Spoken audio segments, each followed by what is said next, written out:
वीरांगना दल दिल्ली के वार्षिक चरित्र निर्माण शिविर के उद्घाटन समारोह आज हम ध्वजारोहण के साथ आरंभ करने जा रहे हैं। और हमारे मुख्य अतिथि, हमारे विशिष्ट अतिथि सभी उपस्थित हैं और मैं निवेदन करूंगी हमारे मध्य में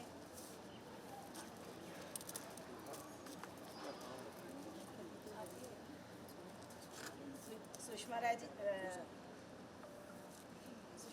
जी और पूजा आर्य जी। आप आगे आइए। मैं निवेदन करूंगी वीना जी से भी।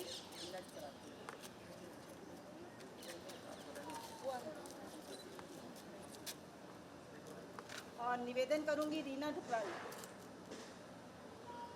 रीना जी हमारे मध्य में उपस्थित हैं। और हमारे बहुत ही सौभाग्य की बात है कि विशेष आग्रह पर इति अग्रवाल जी जो SDM है राजौरी गार्डन से हमारे मध्य में उपस्थित हैं। और हमारे आज बहुत ही प्रसन्नता का विषय है हमारे लिए। और ध्वजारोहण के लिए मैं आइए तो ध्वजारोहण के लिए मैं आमंत्रित कर रही हूँ पूजा जी।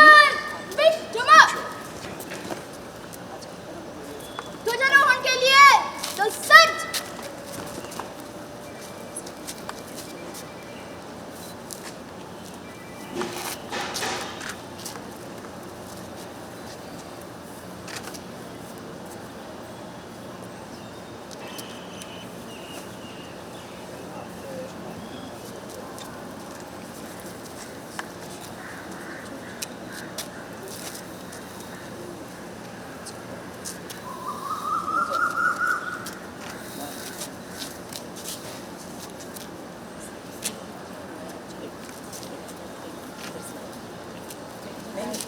नहीं इधर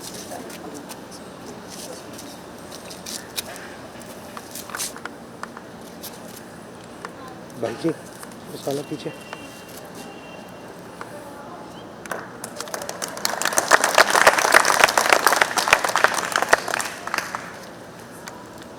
वैदिक राष्ट्रीय प्रार्थना। ओम ब्रह्मवर्चसि जायताम् आराष्ट्रे राजन्यः शूर ईशव्यो दिव्यादि महारथो जायताम्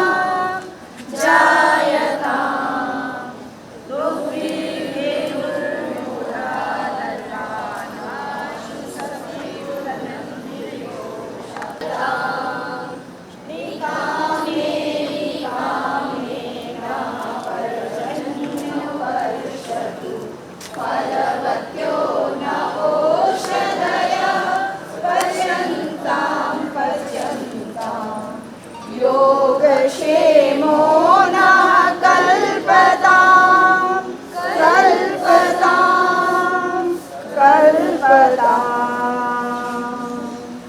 जय घोष जागो आर्य वीरांगनाओं जागो संसार की श्रेष्ठ महिलाओं एक हो जाओ संसार की श्रेष्ठ महिलाओं एक हो जाओ सैनिक नमस्ते 1 2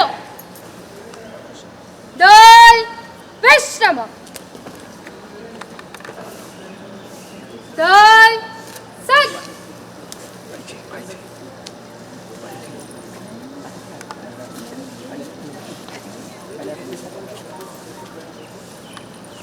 पृष्ठे ब्रह्म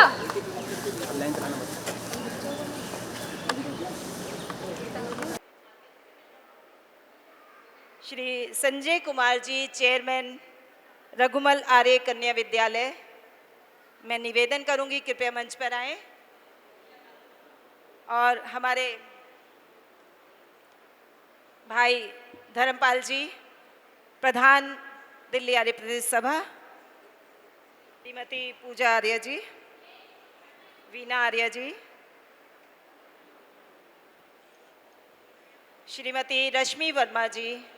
मैं निवेदन करूंगी अब भाई धर्मपाल जी से कृपया मंच पर आकर हम हमारी मंच की शोभा को बढ़ाएं।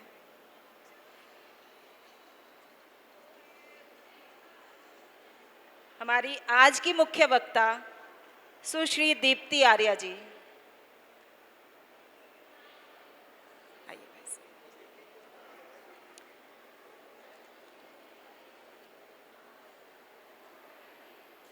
श्रीमती एकता क्रांति तनेजा जी, श्रीमती सुरेखा चोपड़ा जी,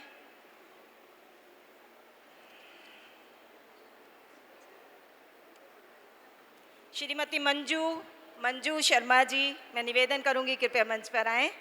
अब जैसे कि हमारी ये थोड़ा सा परिचय अपने आर्य वीरांगना दल का दे दें। आर्य वीरांगना दल एक आर्य समाज की युवा इकाई है और कई वर्षों से चरित्र निर्माण एवं आत्मरक्षा प्रशिक्षण शिविर का आयोजन करती रही है। और ये आर्य वीरांगनाएं हमारे एक क्षेत्र से ना होकर विभिन्न क्षेत्रों से हमारे मध्य में होती हैं। न केवल एक विद्यालय से जुड़े हुए नहीं हैं, अलग अलग क्षेत्रों से, अलग अलग परिवारों से हमारे मध्य में आकर यहाँ शिविरों को में अपना प्रशिक्षण लेती हैं। और इतनी गर्मी के होने के बावजूद भी ये वीरांगनाएं यहाँ आती हैं कुछ पाने के लिए। और यहाँ जो प्रशिक्षण दिया जाता है वो आत्मरक्षण, सबसे बड़ी चीज़ आज के समय में जो हमारे युवाओं के लिए या हमारी लड़कियों के लिए जो बहुत ही आवश्यक है आत्मरक्षा के लिए, वो बच्चे यहाँ पर सीखते हैं। न केवल आत्मरक्षण के गुण बल्कि हमारी जो संस्कृति है उसके यज्ञ, संध्या, योगासन, लाठी तलवार, जूडो, कराटे, इनके माध्यम से वे अपने चरित्र का भी निर्माण करती हैं। तो इस प्रकार हमारी जो आर्य वीरांगनाएं यहाँ पर आई हैं उन सभी उनके परिवारों का, उनके अभिभावकों का यहाँ अभिनंदन है जो यहाँ पर आकर अपना कुछ पाने के लिए हमारे मध्य में, हमारे बीच में एक सप्ताह के लिए अपना समय दे रही हैं। आप सभी जानते हैं कि कोई भी शिविर इस प्रकार से नहीं हुआ करते। अभी हमारा एक शिविर चल रहा है, 1 वीक का रेजिडेंशियल कैंप है एमिटी का, 30,000 रुपये 15 दिन के ले रहे हैं, 30,000, और हम केवल 400 रुपये इनसे ले रहे हैं। और एक सप्ताह का प्रशिक्षण, रहना, खाना पीना इत्यादि सब कुछ इसमें, ट्रेनिंग सब कुछ इसमें है। और ये बच्चे अपना सब सुख सुविधाओं को छोड़कर यहाँ कुछ पाने के लिए आए हैं। तो जोरदार मैं चाहूँगी यहाँ पर जितने भी हमारे अभिभावक बैठे हैं या अतिथि बैठे हैं, जो आर्य वीरांगनाएं हैं, इनका करताल ध्वनि से स्वागत, अभिनंदन करेंगे। अब जैसे कि हमारी एक अपनी परंपरा रही है दीप प्रज्वलन, दीप असतो मा सद्गमय, यानी हमारे अंदर अंधकार का नाश और प्रकाश की ओर हम अग्रसर हों, असत्य से सत्य की ओर चलने की प्रेरणा, तमसो मा ज्योतिर्गमय, अंधकार से प्रकाश की ओर चलने की प्रेरणा लेते हुए हम ये दीप प्रज्वलन के लिए मैं आमंत्रित कर रही हूँ। अपने मध्य में हमारी बहुत ही खास विशेष अतिथि आज हमारे मध्य में उपस्थित हैं, श्रीमती इति अग्रवाल जी, एसडीएम राजौरी गार्डन। मैं निवेदन करूंगी आप भी कृपया आगे आएं। और श्रीमती रश्मि वर्मा जी, श्रीमती किरण तलवार जी, प्रधानाचार्य रघुमल आर्य कन्या विद्यालय, और श्रीमती मंजू कीर्ति शर्मा जी। मैं निवेदन करूंगी कि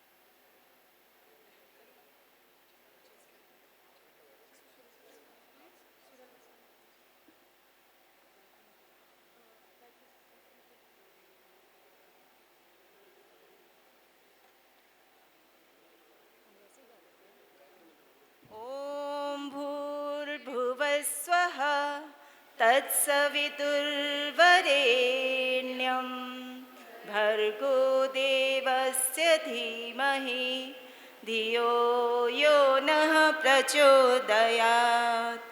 ॐ भूर्भुवस्वः तत्सवितुर्वरेण्यं भर्गो देवस्य धीमहि धियो यो नः प्रचोदयात्। ॐ भूर्भुवस्वः भर्गोदेवस्य भर्गो देवस्य धीमहि धियो यो नः प्रचोदयात्। ओम।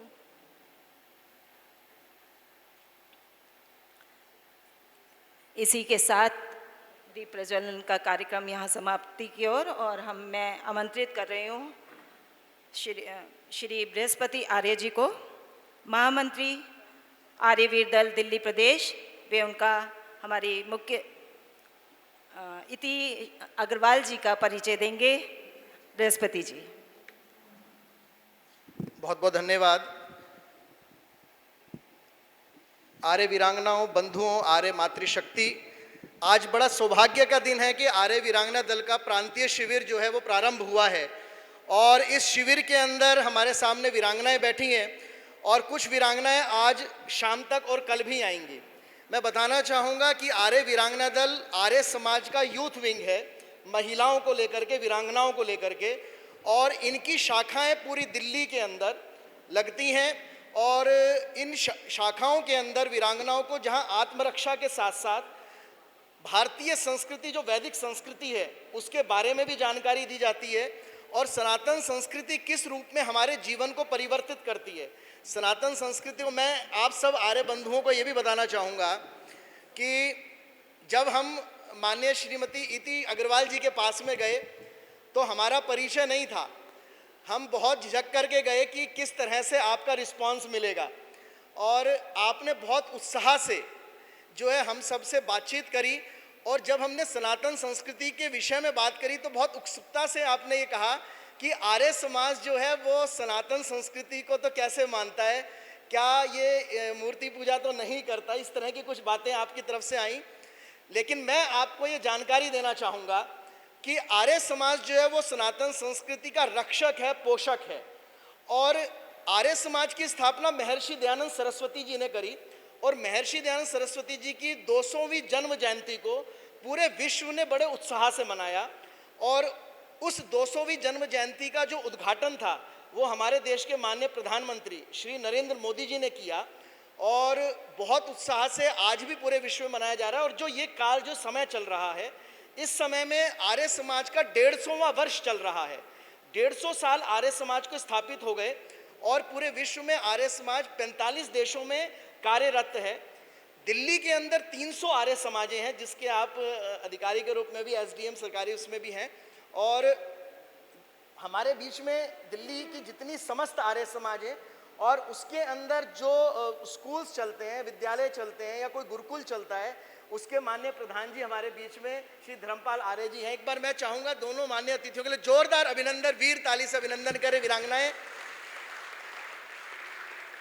और सनातन संस्कृति के विषय में आर्य समाज जिस तरह से जागरूकता फैलाता है, चाहे वो मर्यादा पुरुषोत्तम भगवान राम हो, चाहे वो योगीराज श्री कृष्ण। आज इतना समय नहीं है कि किस तरह से योगीराज श्री कृष्ण के चरित्र को हमारे ही देश के लोगों ने खराब किया। जैसे उदाहरण के लिए कहता हूँ कि उनके बारे में कहा गया कि इनकी 16,000 रानियाँ हैं, राधा है, इस तरह की बातों को राधा जो है उनके जीवन के साथ जोड़ी गई।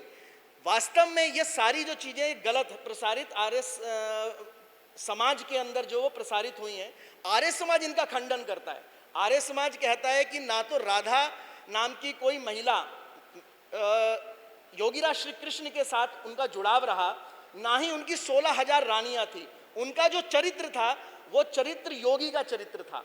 तो उस विषय में बहुत सारी जानकारी हम समाज में देते हैं क्योंकि कृष्ण को क्यों बदनाम किया गया, क्योंकि कृष्ण जो है वो आर्य सिद्धांत के या इस भारत के मूल रहे, तो उनको बिगाड़ करके, उनके चरित्र को बिगाड़ करके इस देश की छवि को बिगाड़ा जाता है।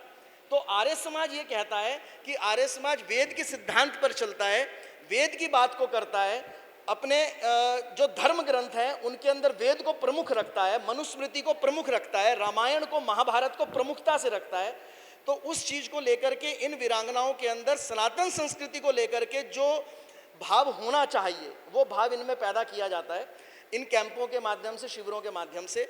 और इस शिविर में जब समय आप जब भी अपना निकालना चाहें तो ज़रूर। हाँ, एक बात और आपके विषय में आप सबको जानकारी भी देना चाहूँगा।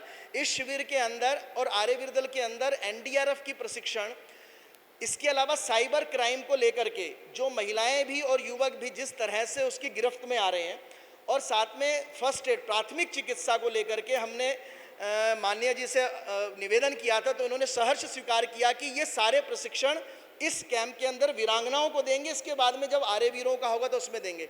तो मैं निवेदन करूंगा कि 2 शब्द आकर के, क्योंकि निकलना है, 2 शब्द आकर के आप हमारे बीच में आए हैं और हम सभी के उत्साह दें, अपनी प्रेरणाएं दें।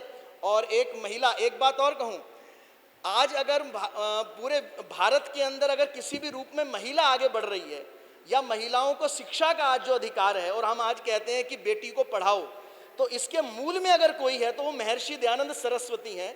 अगर महर्षि दयानंद सरस्वती ना होते, मैं स्पष्टता से कह सकता हूँ, अगर महर्षि दयानंद सरस्वती ना होते तो आज पहलगाम के अंदर जो घटना हुई, उसके बाद में जो ब्रीफिंग के लिए महिलाएं आईं, उस महिला के अंदर जो महिला कुरैशी जो महिला थी, वो मुस्लिम समाज भी महिलाओं को पढ़ने के लिए नहीं देता, लेकिन महर्षि दयानंद की जो छवि है, उनके जो कार्य हैं, उनकी प्रेरणा से आज कोई भी व्यक्ति अपनी महिला, अपनी बेटी को पढ़ाने की तरफ आगे बढ़ता है। तो महर्षि दयानंद और आर्य समाज की देन है। आप हमारे बीच में आए, मैं निवेदन करूंगा कि आएँ और 2 शब्द हमारे बीच में रखें। एक बार जोरदार तालियों से अभिनंदन करें श्रीमती इति अग्रवाल जी का।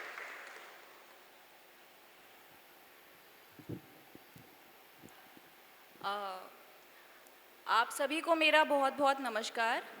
आर्य समाज से जुड़े हुए सभी माननीय सदस्यगण और सभी वीरांगनाएं जो अभी सामने बैठी हैं, उनके अभिभावक, सभी को बहुत बहुत नमस्कार। सबसे पहले तो मैं आर्य समाज और इस आयोजन से जुड़े हुए सभी सदस्यों का हृदय से धन्यवाद करती हूँ कि उन्होंने मुझे आज इस आयोजन में, इस अवसर पर और इस शिविर में आमंत्रित किया।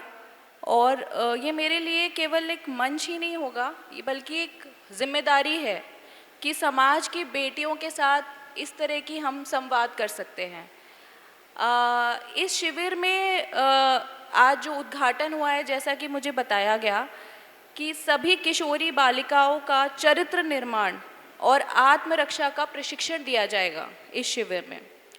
तो ये कोई बहुत साधारण कार्य तो है नहीं। हम सबको पता है कि चलिए आत्मरक्षा तो फिर भी एक तरीके से कई लोग देते रहते हैं, लेकिन चरित्र निर्माण का जो कार्य ये आर्य समाज कर रहा है, ये बहुत ही महत्वपूर्ण है आज के समय में, आज के युग में, जब हमारे इतने सारे इतना एक्सपोजर बच्चों को मिल रहा है हर तरीके से, चाहे वो सोशल मीडिया हो, मोबाइल फ़ोन्स हो, हर तरीके से बच्चे एक्सपोज्ड है। तो उस समय में हमारे वेदों के साथ जुड़ना और उस वैदिक शिक्षा के थ्रू हमारा चरित्र निर्माण करवाना बच्चों का बहुत ही आवश्यक है। ये जो एक बीज है, जिसको अगर बोया जाए तो एक सशक्त, आत्मनिर्भर और नैतिक समाज का वृक्ष खड़ा किया जा सकता है। चरित्र निर्माण केवल किताबों में नैतिक शिक्षा पढ़ने तक सीमित नहीं है। इसका अर्थ है जीवन में सही और गलत के बीच में अंतर करना, उसकी क्षमता रखना और सत्य पर अडिग रहने की हिम्मत रखना, जो आज के समय में बहुत ही ज़्यादा ज़रूरी है। ये हम लोग को ना केवल एक अच्छा इंसान बनाता है, बल्कि समाज को भी मजबूत बनाता है। दूसरी चीज़ मैं ये कहना चाहूँगी कि आज के समय में हमारी बेटियां हर क्षेत्र में आगे बढ़ रही हैं। जैसा कि बृहस्पति जी ने भी बताया कि अब ब्रीफिंग करने के लिए भी, पहले जहाँ फ़ौज में तो लड़कियों को रखा ही नहीं जाता था, अब ना तो हमारी बेटियां सिर्फ फ़ौज में जा रही हैं, बल्कि आगे बढ़कर उनको ब्रीफिंग का मौका दिया जा रहा है। ये सिर्फ इसीलिए क्योंकि बेटियां अब हर क्षेत्र में आगे बढ़ रही हैं। और इसके साथ साथ बहुत ज़रूरी है कि हमें अपने कर्तव्यों का भी ज्ञान होना चाहिए। हमें सही और गलत के बीच में फ़र्क करना बहुत ज़रूरी है, आना चाहिए। और इस कार्य में आर्य समाज की जो भूमिका है वो अत्यंत महत्वपूर्ण है और सराहनीय है। ना ही केवल धर्म और संस्कृति को जीवित रखे हुए हैं, बल्कि समाज में नैतिक जागरूकता और आत्मबल निर्माण का भी कार्य कर रहे हैं। ये शिविर उसी दिशा में एक महत्वपूर्ण कदम है। मैं यहाँ उपस्थित सभी प्रशिक्षकों, आयोजकों, माता पिता और विशेष करके हमारी वीरांगनाओं को हार्दिक शुभकामनाएं देती हूँ। और आप सभी को ये कहना चाहती हूँ कि इस शिविर में जो भी आपको प्रशिक्षण दिया जा रहा है उसको आप लोग मन लगाकर अच्छे से समझिए, सीखिए और अपने जीवन में उसका उपयोग करिए। और हम लोग कोशिश करेंगे कि हमारी तरफ से साइबर सिक्योरिटी और एनडीआरएफ के थ्रू जो इमरजेंसी रिस्पॉन्स की ट्रेनिंग है वो दी जा सके, ताकि आज के समय में जो हमारा देश जिन चुनौतियों से गुजर रहा है उससे भी लड़ने की क्षमता हम सब में होनी चाहिए। जय हिंद, जय भारत। श्रीमती इति जी का बहुत बहुत धन्यवाद, जिन्होंने हमारी वीरांगनाओं को इतनी प्रेरणा दी कि चरित्र निर्माण के लिए। वास्तव में आज के समय में भटकाने वाले बहुत हैं, लेकिन सच्चे राह पर लाने वाला बहुत कम है। और आप यहाँ पर आए हैं, बहुत सही रास्ते पर आई हैं। और मैं इसके साथ आमंत्रित कर रही हूँ अपनी वीना जी को, वीना आर्य जी को, कि कृपया मंच पर आएँ और हमारी आज के विशेष अतिथि इति जी का सैनिक सम्मान द्वारा अभिनंदन स्वागत करें। वीना जी, मैं शारदा जी से निवेदन कर रही हूँ, हमारी संचालिका।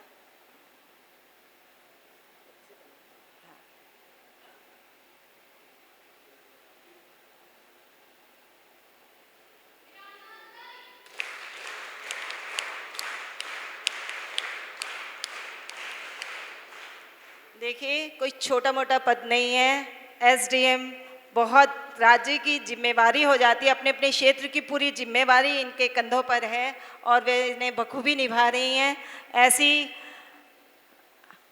हमारी, मैं इन्हें भी वीरांगनाएं ही कहूँगी, ऐसी वीरांगना आज हमारे मध्य में उपस्थित हैं। तो एक बार दोबारा करतल ध्वनि द्वारा इनका स्वागत अभिनंदन करेंगे। वीरांगना ताली।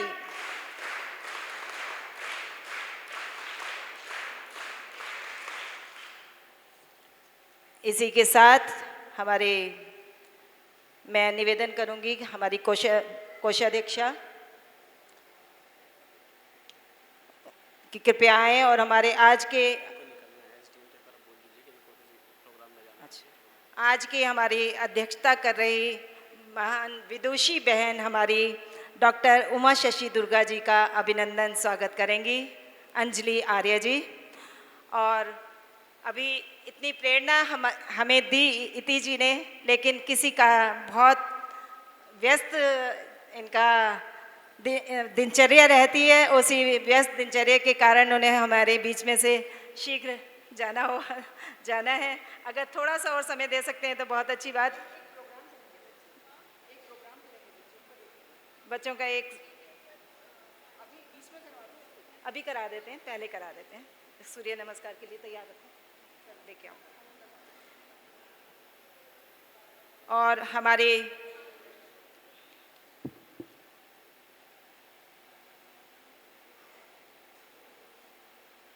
सभी वीरांगनाएं सूर्य नमस्कार के लिए, जो भी हमारी वीरांगनाएं हैं वे तैयार रहें। तब तक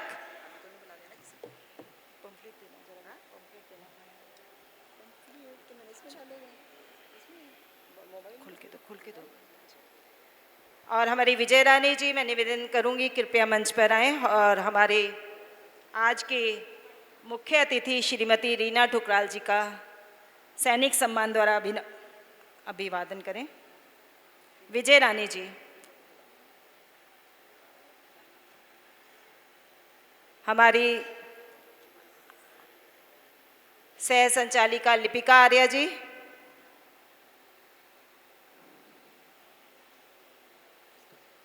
वे भी कृपया मंच पर आकर हमारे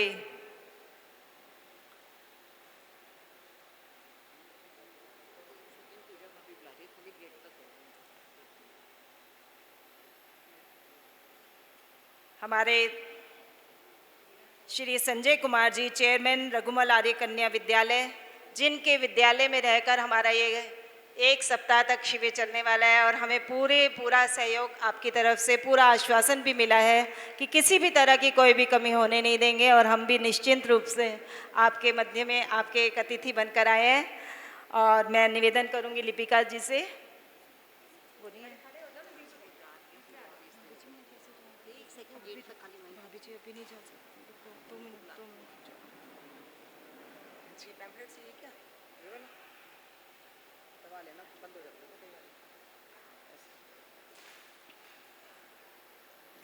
और हमारे संजय जी का स्वागत अभी जो चलिए उनके लिए तैयार रखो ना सूर्य नमस्कार के लिए आओ।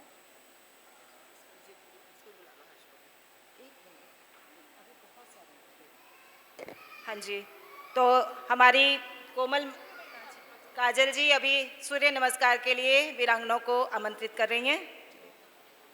दल उत्तिष्ठ, दल सच। सभी वीरांगनाएं अपना सैनिक सम्मान उतार के साइड में रख लेंगी, साइड में अपने चुन्नी के। मैं ये बताना चाहती हूँ कि ये वीरांगनाएं आज यहाँ शिविर में आई हैं, लेकिन इनकी एक शाखाएं नियमित रूप से अलग अलग स्थान पर चलती रहती हैं। ये वहाँ से हमारी वीरांगनाएं आई हैं और सूर्य नमस्कार का प्रदर्शन आज आपके सम्मुख रखने जा रही हैं।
दल सच, दल विश्रम, दल सच, दल उपविश।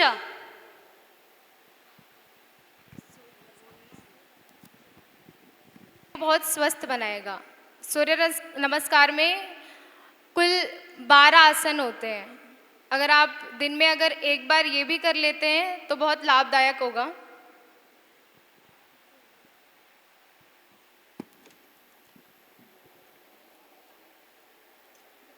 ऑडियंस में शायद किसी को आवाज़ नहीं आ रही, ऐसा है?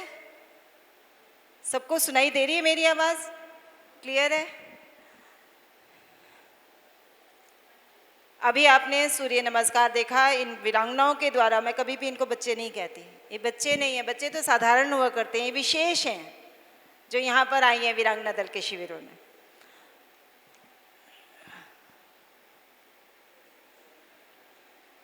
और हमारे मध्य में हमें आशीर्वाद देने के लिए, और मैं बड़ा सौभाग्य समझती हूँ कि हमारे मध्य में आज वे उपस्थित हैं श्री धर्मपाल आर्य जी, प्रधान दिल्ली आर्य प्रतिनिधि सभा। और मैं उनसे निवेदन करूँगी कि इन वीरांगनाओं को अपनी प्रेरणा, अपने वचनों द्वारा इन्हें प्रेरणा अवश्य दें। नहीं, आप ज़रूर देंगे, क्योंकि बड़े सौभाग्य से इनके आशीर्वाद मिलता है और आज हमारे मध्य में उपस्थित हैं। मैं निवेदन जरूर करूंगी कि प्रेरणा बच्चों में अवश्य भरें। श्री धर्मपाल आर्य जी।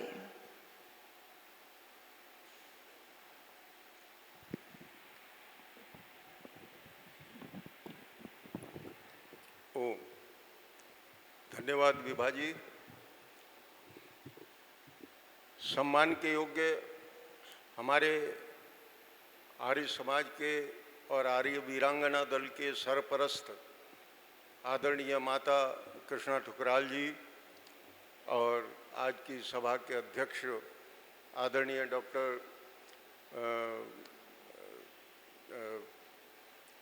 उमा शशि दुर्गा जी, सभी सम्मानित मंच आदरणीय श्री हुड्डा जी, मेरे सभी साथीगण, अभिभावकगण, प्यारे बच्चों, अभी हमारे बीच में एक शख्सियत आपके बीच में आपको संबोधन करके गई। आपको पता होना चाहिए, मैं जिस शब्द की तरफ आपका ध्यान दिलाना चाहता हूँ वो है ये एसडीएम। एसडीएम को हिंदी में क्या कहते हैं? एसडीएम को हिंदी में कहते हैं, मैजिस्ट्रेट को बोलते हैं दंडाधिकारी। दंडाधिकारी किसका मतलब? जिसको दंड रखने का अधिकार हो। आदरणीय माता कृष्णा ठुकराल जी स्वास्थ्य की विवशताओं के कारण से जाना चाहती हैं। हम सब एक बार करतल ध्वनि से उनको, उनके सम्मान में उनको विदा करते हुए वीरांगना ताली।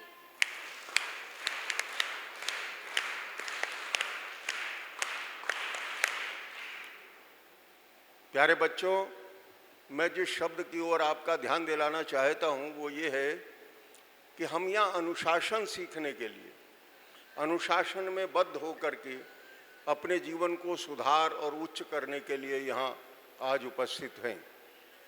मैं आप सब बेटियों से, अपनी वीरांगनाओं से आग्रह करूँगा कि अपने जीवन में अनुशासन को बहुत प्रमुखता दें। अनुशासन शब्द का अर्थ ही बहुत सुंदर है। पहले कहते हैं निज पर शासन। जब आप स्वयं सुधर जाते हैं तो आप किसी को कह पाते हैं। तो इसीलिए अनुशासन का अर्थ है पहले निज पर शासन, फिर आप दूसरों को उपदेश देने के अधिकारी होते हैं। आज दुनिया के अंदर एक ऐसा प्रचलन चल पड़ा जिसको कहते हैं दंड की व्यवस्था। ये दंड हमें अनुशासन भी सिखाता है। ये दंड का अर्थ डंडा मारना नहीं है। दंड का अर्थ है सजा देना, उसको नियम में ढालने के लिए मजबूर करना। इसको दंड की प्रक्रिया कहते हैं। मैं आप सभी बेटियों से अनुरोध करूंगा कि कुछ आपको कष्ट भी हैं, तो ये कष्ट आपको इसलिए अनुभव होंगे क्यों आपने एक ऐसी जीवन जिया है जहाँ पर कष्ट सहने की परंपरा कम हो गई, इसलिए निर्माण की परंपरा भी कम हो गई। आओ, मैं आप सब बेटियों को अनुरोध करूँगा कि इस शिविर में आपने जो समय दिया है उसका सही सदुपयोग करें और हमारी शिक्षिकाएं, हमारी शिक्षक जो वर्ग है, मैं उससे भी निवेदन करूँगा कि वो बच्चों को पूरा समय लेकर के केवल शारीरिक प्रशिक्षण नहीं, उनको आर्य समाज के सिद्धांतों से संबंधित भी कुछ जानकारी हम दें, मुहैया करा सकें। इसका प्रयास हमारा निरंतर रहेगा। आप सबको बहुत बहुत शुभकामनाएं, बहुत बहुत बधाई, बहुत बहुत धन्यवाद भाई साहब। आपने अपने कुछ ही शब्दों में बच्चों के अंदर जो प्रेरणा भरी है, वास्तव में इन्होंने जो अपना एक सप्ताह का समय यहाँ दे रही हैं उसका सदुपयोग ही होगा, ये आश्वासन मैं भी दिलाती हूँ आपको, क्योंकि सभी सुयोग्य शिक्षिकाएं हमारे मध्य में उपस्थित हैं। हमारा बौद्धिक के लिए भी हमारे इस बार हम विशेष यहाँ पर कार्यक्रम रख रहे हैं। एनडीआरएफ की टीम के द्वारा ट्रेनिंग दी जाएगी। साइबर क्राइम जो आज के समय में बहुत ज़रूरी, बहुत ही ऐसी सावधानी बरतनी होगी जिससे पहले तो घरों में चोर आया करते थे, आज घरों में नहीं, बैठे बैठे आपके अकाउंट से चोरी हो जाया करती है। तो ऐसे साइबर क्राइम हमारे मध्य में, हमारे बीच में आ चुके हैं। तो उनके निराकरण के लिए या उनसे सावधानी के लिए हम क्या क्या कदम उठा सकते हैं और किस तरह से हम प्राथमिक चिकित्सा द्वारा अपने परिवार की रक्षा भी कर सकते हैं, ऐसी ट्रेनिंग भी इस बार शिविर में यहाँ दी जा रही है। मैं निवेदन करूंगी अपने मध्य में उपस्थित हमारे श्री संजय कुमार जी से, जो चेयरमैन है रघुमल आर्य कन्या विद्यालय के, कृपया मंच पर आएँ और मंच की शोभा को बढ़ाएं। और इसी प्रकार रश्मि वर्मा जी, मैनेजर विद्यालय,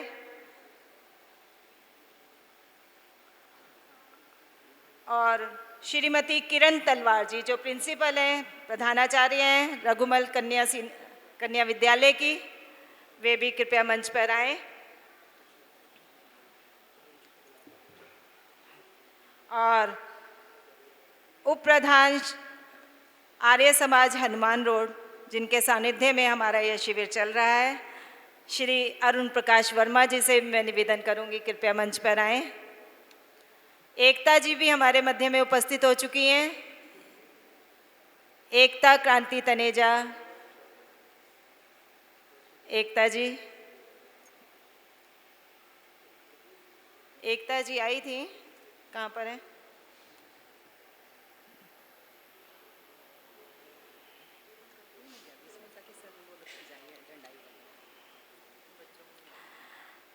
आज के हमारे युवा वक्ता हमारे मध्य में उपस्थित हैं, जो हमें, जैसे कि हम हमेशा देखते हैं कि आज के समय में हमें क्या आवश्यकता है, युवाओं को क्यों हम ऐसे शिविरों के आयोजन कर रहे हैं, क्या आवश्यकता पड़ रही है। मैं हमेशा कहा करती हूँ कि सच तो ये है, हर मुसीबत कल से ज़्यादा आज है। सच तो यह है, हर मुसीबत कल से ज़्यादा आज है। ना सुरक्षित ज़िंदगी है, ना सुरक्षित लाज है। आप माने या ना माने ये हकीकत है, मगर आदमी की बस्तियों में भेड़ियों का राज है। आदमी की बस्तियों में भेड़ियों का राज है। और इसी वजह से हमें आपको सक्षम बनाना है। किसी भी प्रकार की बाधाएं आपके समक्ष ना आए, आप उनसे लड़ने के लिए तैयार कैसे हों, यही शिक्षण यहाँ पर दिया जाएगा। और इसी के लिए मैं आमंत्रित कर रही हूँ हमारी आज की मुख्य वक्ता सुश्री दीप्ति आर्य जी को। देखिए, एक युवा व्यक्तित्व हमारे मध्य में है और मैं स्वागत अभिनंदन करती हूँ। और लेकिन उससे पूर्व अपने संचालिका महोदय, उनसे सैनिक सम्मान के लिए एक बार आएँ और आपका अभिनंदन स्वागत करें।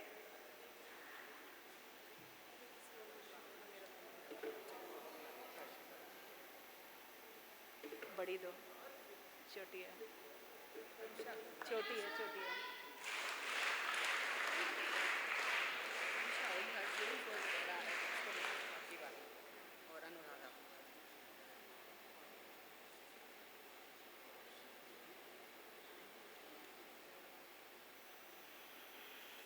आइए, दीप्ति आर्य जी।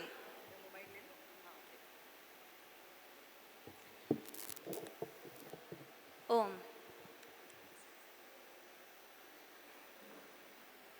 समय माता जी, समय।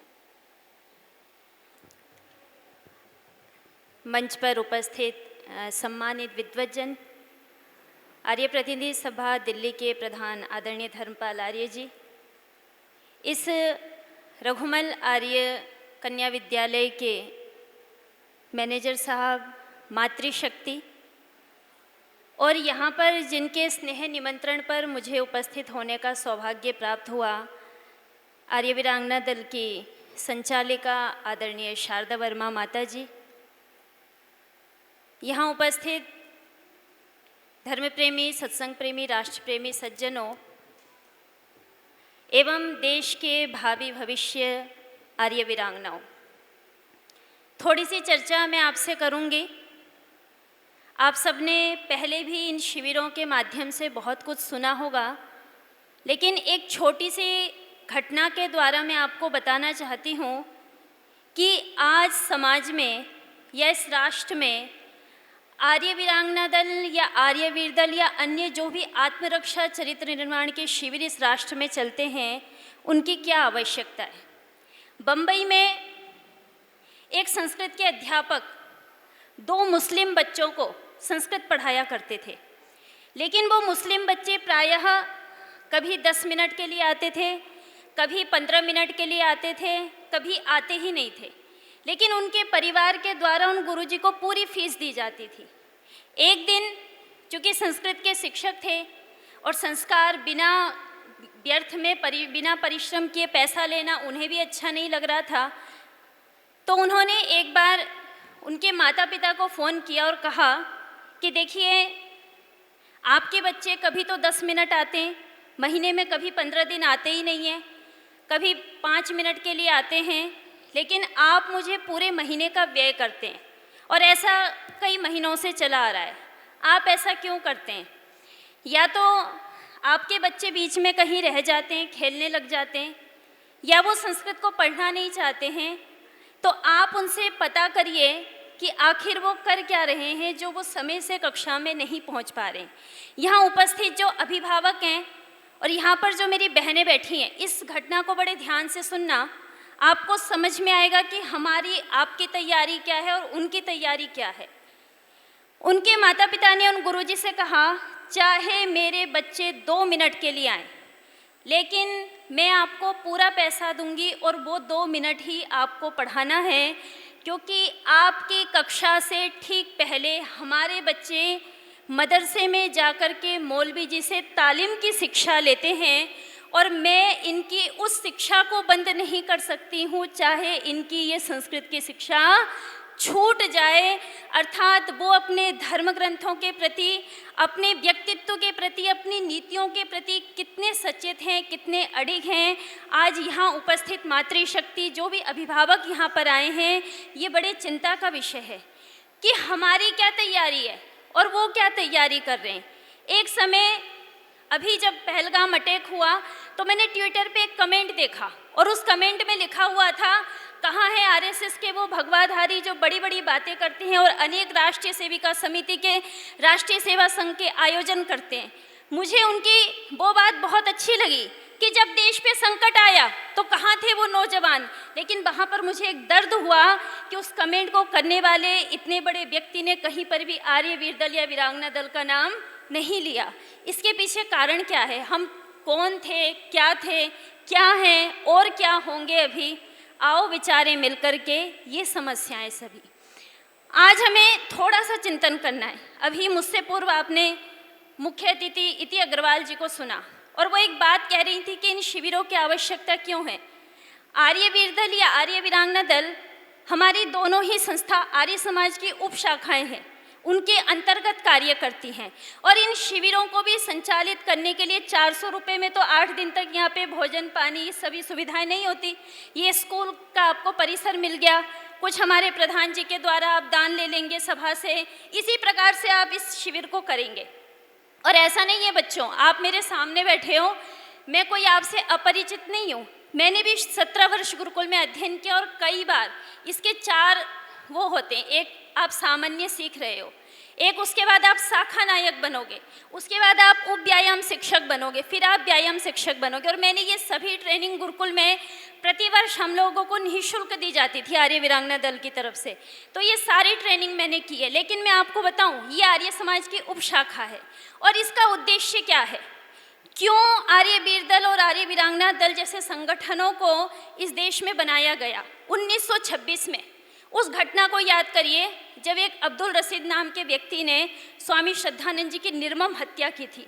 उस समय 1927 में जब पहला आर्य महासम्मेलन इस देश में आयोजित हुआ, उस आर्य महासम्मेलन में ये समझ में आ गया कि हमारे सभाओं को, हमारे जितने भी परिसर हैं जहाँ पे हम कार्य कर रहे हैं, उनकी सुरक्षा के लिए कहीं ना कहीं आर्यवीर दलों की या हमारे पास आर्य युवकों की जो सशस्त्र होकर के हमारी सुरक्षा करें, आर्य नेताओं की सुरक्षा करें, हमें उनकी ज़रूरत है। 1926 की उस घटना को ध्यान रखते हुए 1927 के पहले आर्य महासम्मेलन में महात्मा नारायण स्वामी जी जब उस सभा को संबोधित कर रहे थे, वहाँ पे इसका जिक्र करते उन्होंने आर्य रक्षा समिति का गठन किया और उसका उद्देश्य बनाया कि कम से कम 10,000 ऐसे आर्य सैनिक हम तैयार करेंगे और 10,000 हम दान भी इस समिति के लिए इकट्ठा करेंगे।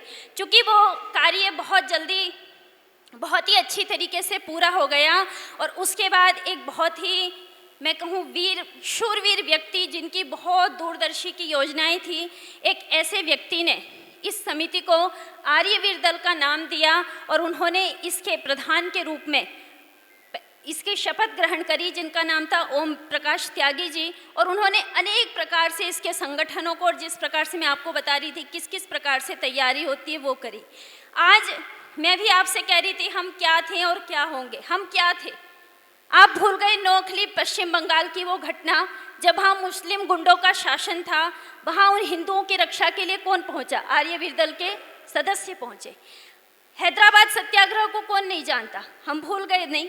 हैदराबाद सत्याग्रह में जब हिंदुओं को आप खुशी का माहौल तो छोड़ो, आप अपने गम में भी पूजा नहीं कर सकते थे। आप अपनी गम की जो यात्रा थी, आप राम राम बोल करके राम नाम सत्य है, आप उसको निकाल नहीं सकते थे। ऐसे समय में आर्यवीर दल के, आर्य क्रांति दल के युवा ही वहाँ पर पहुँचे और उन्होंने निजाम को घुटनों के बल झुका दिया। जब इस देश में धन की जरूरत पड़ी तो निजाम के खजाने से 30 लाख रुपए जिन्होंने लूटे वो भी आर्यवीर दल के ही युवा थे। एक हमारा वो इतिहास था जब चाहे असम हो, चाहे पश्चिम बंगाल हो, चाहे बिहार हो, कहीं पर भी हमारे हिंदुओं के साथ गलत हुआ, कहीं पर भी बाढ़ग्रस्त हुए, मोपला कांड हो, आप किसी भी इतिहास के पन्ने को उठा कर देखेंगे तो आर्यवीर दल और आर्य वीरांगना दल के लोगों ने, यहाँ के जितने भी ये हमारे वीर वीरांगनाएं हैं, इन्होंने एक बड़ा त्याग दिया। किंतु उस कमेंट को पढ़ करके मेरे मन में ये लगा कि आज हम हैं कहाँ।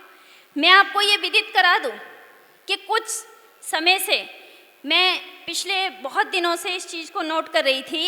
ये जो आर्य समाज की 200वीं और 150वीं जयंती आई तो लोगों को पता लगा एक बहुत बड़ा संगठन है, लेकिन जिस संगठन ने इतना बड़ा कार्य किया था, अभी इति अग्रवाल जी कह रही थी कि इस प्रकार के शिविर लगने चाहिए। ये आर्य समाज जो है इसका एक उद्देश्य है और उद्देश्य किसी और ने तय नहीं किया, अपितु तो स्वयं स्वामी दयानंद सरस्वती जी इसका उद्देश्य लिख के गए।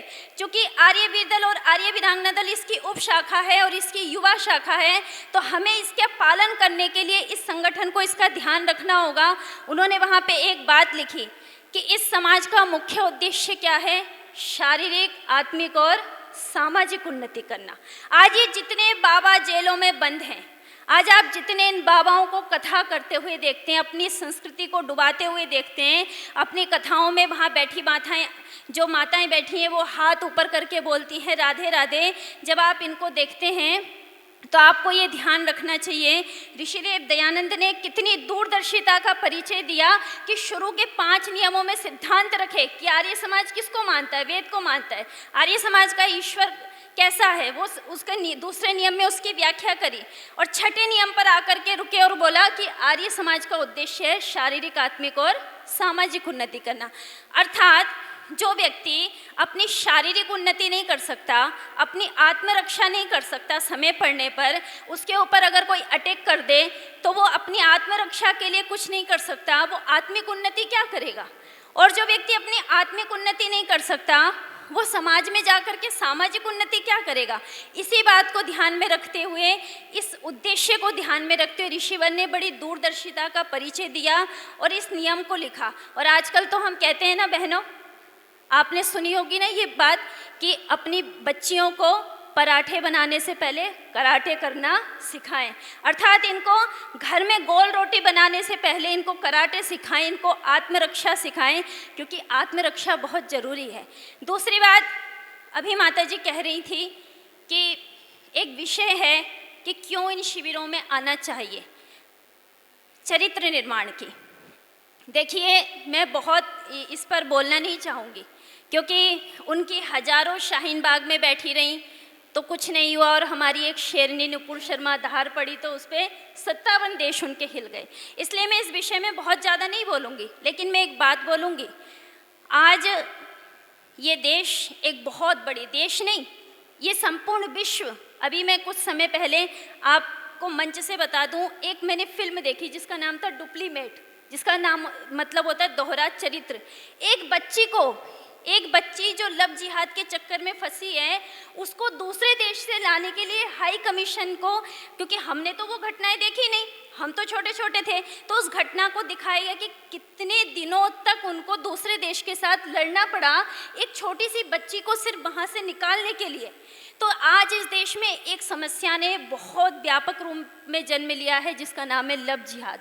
और मैं उसके लिए कहती हूँ, कितनी गीता गंगा माँ की गोदी में सो जाती हैं, कितनी सीता रेल पटरियों पर निज लहू बो जाती हैं। अरे कौन कटी कटारों से, कौन फ्रिज में पैक हुई, कौन गिनेगा इनकी गिनती रोज सभी अखबारों से। कब तक हम ऐसे ही गिनती गिनते रहेंगे कि इसके 35 टुकड़े हुए, उसके 36 हुए, उसको मार करके फ्रिज में पैक कर दिया। अर्थात यहाँ पर जो बातें आपको सिखाई जाएंगी बौद्धिक सत्रों में, वो आपके चरित्र का निर्माण करेंगी, आपकी बुद्धि का विकास करेंगी। आपको पता चलना चाहिए उसमें कि ये जो विधर्मी चारों ओर घिरे हुए हैं, आज हमें लगता है हम बहुत स्वतंत्र हैं, बाहर के देश हमारे साथ क्या कर रहे हैं वो तो छोड़ दीजिए, वो तो जो लोग बैठे हुए हैं ऊपर 400 सीटें उनके पास है वो जाने। आज आप अंदर से घिरे हुए हैं, आपको ये नहीं पता कि एक अंदर ही आपके लिए कितना बड़ा जाल तैयार हो रहा है। और ये बच्चे जो कल के भविष्य हैं, जो कल के कर्णधार हैं, आर्य वीरांगनाएं, मैं कहती हूँ इस संपूर्ण विश्व का सबसे बड़ा मदरसा कह दो, सबसे बड़ी मस्जिद कह दो तो भारत में कैथल में आप ईसाइयों को देखेंगे तो उनकी सबसे बड़ी जो बनने वाली चर्च है वो कैथल में बन रही है। हमारी क्या तैयारी है? हमारे गुरुकुल जहाँ से हमारे संस्कृति के पहरी निकलेंगे, जहाँ से विधर्मियों को जवाब देने वाले बच्चे निकलेंगे, जो एक हाथ में शस्त्र लेकर और एक हाथ में शास्त्र लेकर के चलेंगे, उनकी दशा क्या होती जा रही है। कुछ संगठनों के द्वारा, कुछ सभाओं के प्रयत्नों के द्वारा जैसे तैसे वो गुरुकुल चल रहे हैं, जैसे तैसे उन गुरुकुलों में बच्चे पढ़ रहे हैं। आज कॉन्वेंट स्कूलों की ये स्थिति है कि वहाँ अरबों पैसा विदेशों से आता है और वो बच्चों को फ्री में पढ़ाते हैं और अपने लिए तैयार करते हैं। आप सड़क पे चलते होंगे, आप गाड़ी में देखते होंगे, उनके बच्चे हाथ में बाइबिल और इस्कॉन की पुस्तक लेकर के अपने धर्म का प्रचार करते हुए नजर आ रहे हैं। लेकिन आज हम कहाँ खोए हुए हैं? आज हम कहाँ सो गए जिसके लिए कहते थे कहेगा एक स्वर से ये विश्व सारा, वही वृद्ध भारत गुरु है हमारा। कहाँ है वो भारत? कहाँ है? क्योंकि आज हमने ऋषिदेव दयानंद की उस दूरदर्शिता पे काम नहीं किया जिसका परिचय ऋषिदेव दयानंद ने अपने 6ठे नियम में दिया कि शारीरिक, आत्मिक और सामाजिक उन्नति और ये सर्वांगीण विकास अगर कहीं पर हो सकता है तो गुरुकुलों में हो सकता है। तो अपने जो ये गुरुकुल हैं इनको जिंदा रखिए, क्योंकि जब जब विधर्मी आप पर प्रश्न करते हैं, जब जब विधर्मी आपसे टकराते हैं, जब जब वो आपके धर्म ग्रंथों पर, आपकी संस्कृति पर बात करते हैं और कुतर्क देते हैं, उस समय कोई और नहीं आता, अभी तो गुरुकुल से पढ़े हुए ये बच्चे आते हैं और क्या है वही इनका उत्तर देते हैं। तो बच्चों मैं आपसे कह रही थी, यहाँ जो बच्चे बैठे हैं, कि आज आप मुझे बोलते हुए देख रहे हैं, मैं कोई ऐसे ही तैयार नहीं हो गई। अपने बहुत सारे आप शिक्षकों को बोलते हुए देखेंगे, कोई ऐसे ही हम तैयार नहीं हो गए। हमने अपने जीवन को गुरुकुल की उस पवित्र भूमि में तपाया है। हमने भी आपकी तरह अनेक शिविरों को किया है। इसलिए यहाँ पर बिल्कुल भी आलस्य मत करिएगा, क्योंकि आप स्वयं नहीं जानते कि आपके जीवन में किस किस प्रकार की चुनौती आएगी। मुझे नहीं पता आप किस किस स्कूल में पढ़ते हैं, लेकिन वहाँ किस किस प्रकार की बातें होंगी। अभी मैं एक घटना पढ़ रही थी, हाथरस की घटना थी। अलीगढ़ मुस्लिम विश्वविद्यालय से कुछ शिक्षकों को बुला करके 40 डिग्री सेल्सियस तापमान में बच्चों को बुर्खा पहना करके उनसे नमाज अदा कराई गई। अगर आप यहाँ पर अपनी संस्कृति, अपने धर्म की शिक्षा नहीं लेंगे तो कोई भी आपसे ये बेवकूफ़ी झटके में करवा सकता है। क्योंकि एक बात ध्यान रखिए, कोई भी संस्था हो, ये बात आदरणीय मैनेजमेंट के यहाँ पे सदस्य बैठे हैं, मैनेजर साहब, कोई भी संस्था हो, मैनेजमेंट के बाद अगर उसका कोई अधिकारी होता है तो वो बच्चे होते हैं जो स्कूल में फीस दे करके पढ़ रहे होते हैं। लेकिन वो बच्चे भी तभी कुछ कर सकते हैं बहनों जब उन्हें अपनी संस्कृति और धर्म के बारे में पता हो। तो एक बात ध्यान रखिए, कि हम आर्यों का एक ही पिता है, और बोलो उसका नाम क्या है बच्चों? ओम। क्या नाम है? हमें सिर्फ उसी की उपासना करनी चाहिए। और ध्यान रखना, जीवन में कभी भी कोई आपसे इस प्रकार की बातें करे तो उनको कहना वो जो ईश्वर है वो एक ही है। बाद में लोगों ने अपने अपने झंडे बना लिए भगवा में, किसी ने भवानी लिख दिया, किसी ने कुछ लिख दिया, लेकिन इस संपूर्ण पृथ्वी पर एकमात्र आर्यों का चक्रवर्ती साम्राज्य था। और एक ही झंडा, जिस अभी आपने ध्वजारोहण किया, उसके नीचे आकर के हम एक ही बात करते थे कि ओम ही हमारा माता है, ये ओम ही हमारा पिता है, और संपूर्ण विश्व को विश्व बंधुत्व का हम संदेश देते थे। तो यहाँ पे जो मेरी बहनें बैठी हुई हैं, जो मातृशक्ति है, जो इनके अभिभावक हैं, मैं उनसे अंत में इतना ही कहूँगी कि आपके आसपास बहुत सारे लोग हैं जो नारे नहीं लगाते लेकिन वो करके दिखाते हैं। वो आपकी तरह बहुत बड़े बड़े नारे और बहुत बड़ी बड़ी बातें नहीं करते। तो सत्यमेव जयते कि यह हमारी विजय हो, इस प्रकार के नारे लगाने से कुछ नहीं होने वाला है, अपितु सत्य को जिताना पड़ता है। नारेबाजी से कुछ नहीं होता, उसके लिए तप, त्याग, तपस्या करनी होती है। तो जो घटना पहले मैंने आपको सुनाई थी कि अगर अपने बच्चों के चरित्र की रक्षा करना चाहते हो, अगर अपने बच्चों को आत्मरक्षा में उत्तीर्ण करना चाहते हो और अपनी भावी पीढ़ी को बहुत उन्नत देखना चाहते हो, तो इनको इन गुरुओं के आश्रम में, गुरुकुलों में भेजा करो। और ज़्यादा नहीं तो कम से कम साल में 1 महीने के लिए तो उन गुरुकुलों में या आर्य वीरांगना दल के सत्रों में भेजा करो, जहाँ पर जाकर के इनका मानसिक बौद्धिक विकास हो, जिससे ये अपने आने वाले जीवन को क्या है, सुदृढ़ बना पाएँ। वेद में भी कहा गया कि शस्त्र न रक्षिते राष्ट्रे शास्त्र चर्चा प्रवर्तते, कि शस्त्र से रक्षित राष्ट्र में ही शास्त्र की चर्चा होती है। मैं कभी कभी कुछ विषयों पे बोलती हूँ तो लोग मुझे कहते हैं आप अध्यात्म पे भी बोला करो, यज्ञ पे भी बोला करो, लेकिन मेरा एक मानना है जो राष्ट्र चारों तरफ से शत्रुओं से घिरा हुआ हो, वहाँ धर्म, कर्म और यज्ञ की बातों से कुछ होने वाला नहीं है। किसी कवि ने कहा है ना, बुलबुलों अगर तुम्हारा चमन लुट गया, चहचहाने बताओ कहाँ जाओगे। अरे ये धर्म कर्म स्वाहा करने कहाँ जाओगे जब ये राष्ट्र ही नहीं रहेगा। तो ध्यान रखना, यहाँ जो बहनें बैठी हैं, आप एक बात ध्यान रखो, आप एक नागरिक बाद में हो, पहले आप इस राष्ट्र के एक सैनिक हो, और एक सैनिक होने के नाते अपनी और इस राष्ट्र की जिम्मेदारी आपके ऊपर है, अपनी और इसकी रक्षा करनी आपको आनी चाहिए। तो आइए, अंत में मैं आप सबसे एक ही बात कहूँगी, उठिए, जागिए, अपने लक्ष्य को समझिए। कुछ को मैं जगाती हूँ और कुछ को आप जगा दीजिए। आप सबने मुझे ध्यानपूर्वक सुना, आप सबका बहुत बहुत धन्यवाद। आपका बहुत बहुत धन्यवाद। वास्तव में कुछ को आपने जगाया, कुछ को हमने जगाया। बहुत सुंदर वक्तव्य आप वीरांगनाओं के लिए था। आप वीरांगनाओं ने उनके वक्तव्य को ध्यान से सुना आपने ध्यान से? मेरी आवाज़ आ रही है आप तक? किस किस ने सुना ध्यान से बताइए। अच्छा, मैं आपसे एक चीज़ जानना चाहूँगी। इस तपती दोपहरी में आप एसी के अंदर बैठे हो सकते थे, आप अपने नाना नानी के घर जा सकते थे, आप कहीं पिकनिक मनाने जा सकते थे, आप कहीं घूमने जा सकते थे, लेकिन आपने इस शिविर में आना ही क्यों चुना? कौन मुझे बताएगा? कोई बताएगा कि आपने क्यों चुना? हाँ जी, बताइए। दौड़ के?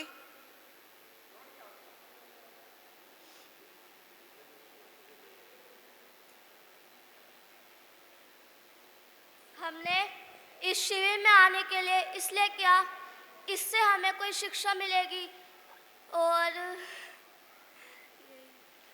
कुछ शिक्षा लेने के लिए यहाँ आई है। तो कम से कम इसने ये तो सोचा कि कुछ शिक्षा लेने में जा रही हूँ। शिक्षा तो विद्यालयों में भी दी जाती है, लेकिन उन विद्यालयों में केवल किताबी शिक्षा तो दी जा रही है, इस संस्कारों की कमी वहाँ भी है। आजकल वहाँ संस्कारों की बहुत कमी है। और मैं तो कहती हूँ बच्चे यहाँ पर आए हैं तो ये सोच कर आना कि चलता रहूँगा पथ पर, चलने में माहिर हो जाऊँगा। चलता रहूँगा पथ पर, चलने में माहिर हो जाऊँगा। या तो मंजिल मिल जाएगी या फिर अच्छा मुसाफिर ही बन जाऊँगा। तो बहुत सुंदर। और अब मैं अपने बीच में एक हमारी वीरांगना है अंजलि आर्या, अंजलि आएंगी और अपने शिविर के कुछ अनुभव आपके समक्ष रखेंगी। यहाँ पर मैं ये जानना चाहती हूँ कि आप में से कितनी ऐसी वीरांगनाएं हैं जो प्रथम बार इस शिविर में आ रही हैं, जो प्रथम बार इस शिविर में आ रही हैं, तो इसका मतलब 20-25 वीरांगनाएं ऐसी हैं जो प्रथम बार इस शिविर में आ रही हैं। तो इस नन्ही हमारी वीरांगना है अंजलि, इसके माध्यम से सुने कि आखिर हमारे शिविर में क्या, आपने कितने शिविर अटेंड किए? ये 3 शिविर अभी तक, हाथ नीचे कर लीजिए, 3 शिविर अटेंड कर चुकी है और अपने कुछ अनुभव आपके बीच में रखेंगी। मैंने इससे पहले कोई तैयारी नहीं कराई थी, मैंने अभी पूछा कि कोई शिविर के अनुभव अपने बीच में रखना चाहेगी, तो इसने, अंजलि ने कहा हाँ मैं रखना चाहूँगी। तो अभी ये अंजलि हमारे बीच में अपने शिविर के अनुभव रखेंगी, ध्यानपूर्वक सुनिएगा। आप सभी को मेरा सादर नमस्ते। मैं आर्य वीरांगना अंजलि, आर्य समाज C3 से। हमारे आर्य समाज में हमें बौद्धिक शिक्षा दी जाती है और साथ में संध्या कराई जाती है और हवन भी कराया जाता है। हमें वहाँ पे सेल्फ डिफेंस की ट्रेनिंग दी जाती है और वहाँ पे जो हमारी शिक्षिकाएं हैं, कोमल मंडल दीदी, काजल मंडल दीदी, वह हमें कैंप आने के लिए प्रोत्साहित करती हैं, बताती हैं कि यहाँ पे हमारे चरित्र का निर्माण करवाया जाता है, हमें एक नए रूप से तैयार किया जाता है और जब हम यहाँ पे आते हैं तो यहाँ पे हमें नई नई चीज़ें सिखाई जाती हैं, जैसे सर्वांग सुंदर व्यायाम, सूर्य नमस्कार, भूमि नमस्कार, न्योद्धम आदि सिखाया जाता है। यहाँ पर आकर हमें जो यहाँ पे हमारी शिक्षिकाएं वो सारा हमारा ध्यान रखती हैं, हमें नई नई चीज़ें बताती हैं और बौद्धिक की कक्षाएं भी लगाई जाती हैं ताकि उसमें हम अलग अलग चीज़ें सीखें। और हमारी जो माता जी वगैरह है वह हमें हमारा खाने पीने का सब चीज़ों का ध्यान रखती हैं और जब हम यहाँ से जाते हैं तो हमारे जो मित्र वगैरह हम उन्हें बताते हैं कि हम शिविर में गए थे और वहाँ पे हमें ये चीज़ें सीखने को मिली, तो वो लोग भी यहाँ आने के लिए हम उन्हें प्रोत्साहित करते हैं कि वो लोग भी यहाँ पर आए। और फिर मैं चाहती हूँ कि आप लोग भी अपने घरों में जाएं तो अपने मित्रों को बताएं कि यहाँ पे क्या क्या कराया जाता है, सिखाया जाता है, ताकि अगले साल से हमारी संख्या और बढ़ सके और भी बहुत सारे बच्चे आ सकें। धन्यवाद। देखा आपने किस तरह से हम यहाँ पर जो शिक्षा देते हैं शारीरिक, आत्मिक, सामाजिक उन्नति के लिए, और ये यहाँ पर ये कितने अच्छी तरह से बोलना भी सीख गई। आपसे भी अगर यहाँ पर बड़े बड़े भी बैठे हैं और मैं किसी को अचानक बोलने के लिए कह दूं तो शायद नहीं बोल पाते हैं, और इसने कितनी अच्छी तरह से अपने शिविर के अनुभव हमारे बीच में रखे और हमारी वीरांगनाओं को भी प्रेरित किया कि आप भी आइए शिविर में और ये चीज़ें सीखिए। बहुत बहुत धन्यवाद अंजलि। अब मैं, हमारे मध्य में हर्ष आर्य जी उपस्थित हैं, मैं निवेदन करूंगी कि हर्ष जी आए और हमारी सुधा आर्य जी का सम्मान चिन्ह द्वारा अभिनंदन करें। और दूसरे इनका क्या नाम है? अनुराधा जी से भी निवेदन करूंगी कि वे भी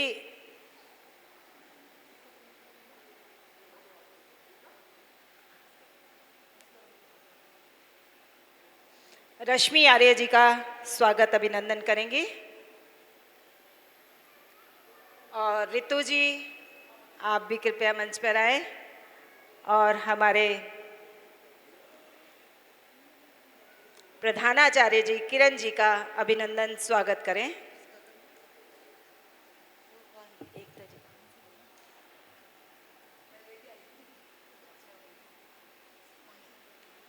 हविशा आर्य जी,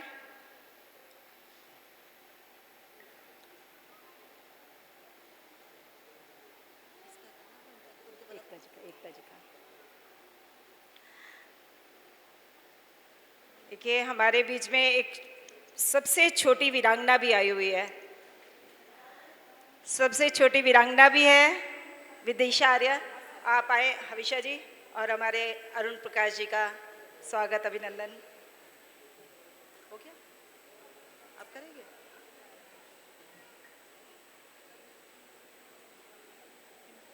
अरुण जी का पहले, ये काजल लेके आओ जल्दी। और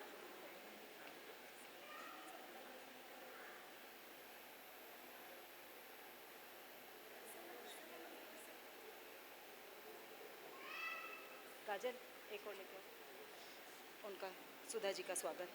हविष्या जी 2 मिनट के लिए अपने कुछ शिविर के अनुभव जो आपने अब तक सीखे, 2 मिनट के लिए अपने विचार। उद्घाटन समारोह में पधारे सभी आर्यजन एवं हमारी आर्य वीरांगनाओं को सभी को मेरा सादर नमस्ते। बहुत ही संक्षेप में मैं अपना परिचय, मैं हवीशा आर्या। बचपन में 4 महीने में मेरा पहला शिविर था और उसके वही संस्कार थे जो मैं आज तक शायद आर्य वीरांगना दल के हर शिविर से मैं हमेशा कनेक्टेड रहती हूँ। 4th स्टैंडर्ड से लेके 2019 तक मैंने बिना किसी रोके टोके सारे शिविर अटेंड करे और सिखाए हैं। तो आज ही मैं बल्कि कैलकुलेट कर रही थी तो 20 साल का मेरा आर्य वीरांगना दल के साथ पूरा साथ सीखने और सिखाने का, जिसमें 13 से 14 साल में शिक्षिका, प्रधान शिक्षिका रही दिल्ली और गुड़गांव की। तो बच्चों, मैं आज की डेट में बहुत शॉर्ट में सिर्फ इतना कहूँगी कि चूज़ योर करेक्ट हीरोज़। अगर मैं आपसे पूछूं आज की डेट में कि हु इज़ योर हीरो, तो आप में से अधिकतर बच्चों का आंसर आएगा फ्रॉम द बॉलीवुड, कि मेरा अक्षय कुमार है, मेरा सिद्धार्थ मल्होत्रा है, शाहरुख खान है, फलाना फलाना। और आज की डेट में राधा मैं कहूँगी heroines. Choose your correct heroines, correct role models जो आपको इंस्पायर करें, who give you the real vision. आपका विजन आपको आगे हमेशा एक मोटिवेट करेगा कहाँ जाने के लिए, आपका एम को अचीव करने के लिए। जब तक आपको पता ही नहीं है मुझे जाना कहाँ है, तो ना आपको गूगल मैप कहीं पहुँचा सकता है, ना आपको कोई भी आपका दिन की कोई भी एक्टिविटी पहुँचा सकती है। तो दिशाहीन मत रहिए, हमेशा क्वेश्चंस रखिए। कोई भी अगर आपको मना करे ना कि फालतू क्वेश्चंस मत पूछो, शिविर में हो चाहे लाइफ में हो, उनसे दूर रहो। आस्क क्वेश्चंस, हमेशा क्यूरियोसिटी रखो, जितना हो सके क्वेश्चंस पूछो, जितनी हो सके आंसर्स निकालो, ढूंढो, खोजो, बट सही सोर्स से। जो आपको सिखाया जाएगा साइबर क्राइम वगैरह, आपके बहुत अच्छे यहाँ पे कोर्स होने वाले हैं, उनका फ़ायदा उठाओ, अपने लाइफ में अचीव करो। हमारे आज की डेट में सोशल मीडिया प्लेटफॉर्म पे, न्यूज़ चैनल्स पे इतना फ्लैश हो रही है। इस टाइम हमारी 2 heroines from the defence forces, wing commander Vyomika Singh and colonel हमारी Sofia Qureshi. So religion, it's not about the religion. हमको ये मैसेज मिल गया है कि it's not about the religion. हमारा आइकॉनिक, हमारे आइकॉन्स कौन है वो हमें चूज़ करना है। तो अंत में मैं केवल ये कहूँगी, खुशबू बनकर निकलते हैं गुलों से, धुआं बनकर पर्वतों से निकला करते हैं। हमें क्या रोकेगा ये ज़माना, हम हौसलों से उड़ा करते हैं। सो सभी को सादर नमस्ते। चूज़ योर करेक्ट हीरोज़ और ऑलवेज से जय हिंद। Thank you. बहुत सुंदर हमें प्रेरणा हमारी वीरांगना ने दी, और वास्तव में जो इसने कही 4 महीने का किसी ने शिविर अटेंड किया है तो ये है। मेरे साथ में ये 4 महीने की थी जब से ये शिविर अटेंड कर रही है, और निरंतर ये शिविरों में आती रही है। उसके बाद सीखा और वहीं सिखाना भी शुरू किया, और 15 साल तक इसने सिखाने का कार्य भी किया शिक्षिका के रूप में। और आज अपनी छोटी सी वीरांगना के साथ भी ये यहाँ पर आई, इतनी दूर से, निमराना से, इसका धन्यवाद करते हैं। तनु हमारी विकासपुरी से, हमारी पूर्व शिविरार्थी रही हैं, वो भी हमारे मध्य में आई हुई हैं, उनका भी स्वागत, अभिनंदन करते हैं। और अब इसी के साथ मैं अपने कुछ विचार, क्योंकि हम सभी जानते हैं कि जहाँ हम आए हैं, जिस स्थान पर हम बैठे हैं, 1 सप्ताह तक रहने वाले हैं, हमें हर चीज़ की सुविधाएं भी चाहिए। कुछ हमने कर ली, लेकिन कहीं ना कहीं कमियां रह जाती हैं, और उसका जो भार है, हमारे यहाँ पे प्रधानाचार्य जी बैठी हैं, हमारे मैनेजर जी बैठे हुए हैं, और उनके कंधों पर हैं। और मुझे पूर्ण विश्वास है कि किसी तरह की वो कमी हमें नहीं रहने देंगे, क्योंकि हम तो अपने घर छोड़ के यहाँ आए हैं आपके पास, तो ऐसा आश्वासन चाहती हूँ। और मैं संजय जी को एक बार आमंत्रित करती हूँ कि 2 शब्दों द्वारा हमारा भी मार्गदर्शन करें। संजय जी।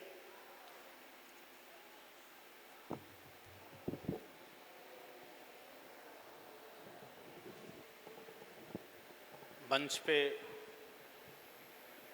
उपस्थित श्री धर्मपाल आर्य जी, प्रधान दिल्ली आर्य प्रतिनिधि सभा, हमारे समाज के प्रधान श्री नरेंद्र सिंह हुड्डा जी, उप प्रधान श्री अरुण प्रकाश वर्मा जी, हमारी मैनेजर साहिबा और प्रिंसिपल बाकी उपस्थित सभी लोग जो मंच पे हैं, सामने बच्चों, बड़े भाग्यशाली हैं आप। भाग्यशाली इसलिए हैं कि यहाँ आपको संस्कार दिया जाएगा, और आज के युग में संस्कार की बहुत ज़रूरत है। पूरा समाज दिग्भ्रमित हो गया है। हर आदमी अपना लीक छोड़ करके दूसरे के लीक पे चलने का प्रयास कर रहा है, सब्ज़बाग देख रहा है। इन सब को रोकने के लिए शिक्षा के साथ संस्कार दिया जाना चाहिए। जो काम हम लोग करेंगे, 1 सप्ताह तक आपकी शिविर है, हम लोगों का नंबर इनके पास है। कभी कोई कठिनाई हो आप फ़ोन कीजिएगा, उस कठिनाई को हम लोग दूर करेंगे। और हमेशा ध्यान रखना, बेटी हो, तुम्हारे लिए पूरा आसमान खुला हुआ है, जहाँ तक उड़ना चाहो उड़ सकती हो, और उस उड़ने की शक्ति यहीं से मिलेगी। स्वामी दयानंद ने एक ही नारा दिया था कि बच्चियों को पढ़ाओ, सारी कुरीतियाँ दूर हो जाएंगी। एक लाइन उन्होंने, एजुकेट देम। पढ़ाई संस्कार के साथ आपको संस्कार मिलेगा। धन्यवाद।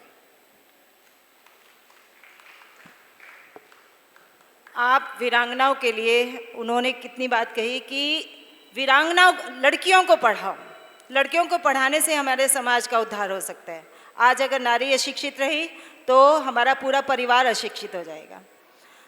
नारी का शिक्षित होना यानी 2 घरों को शिक्षित करने के बराबर है। जो आप यहाँ सीख रही हैं, अपने कुल को भी रोशन करने वाली हो और अगले कुल को भी रोशन करने वाली हो। तो आपके ऊपर इतना भार है, और इसी के साथ हमारे दिल्ली आर्यवीर दल दिल्ली के महासचिव बृहस्पति आर्य जी हमारे मध्य में हैं, जिनको हम किसी भी कार्य के लिए कभी भी किसी भी समय परेशान कर देते हैं, और हमारे हर परेशानी का हल वो निकाल देते हैं। मैं आमंत्रित कर रही हूँ बृहस्पति जी को।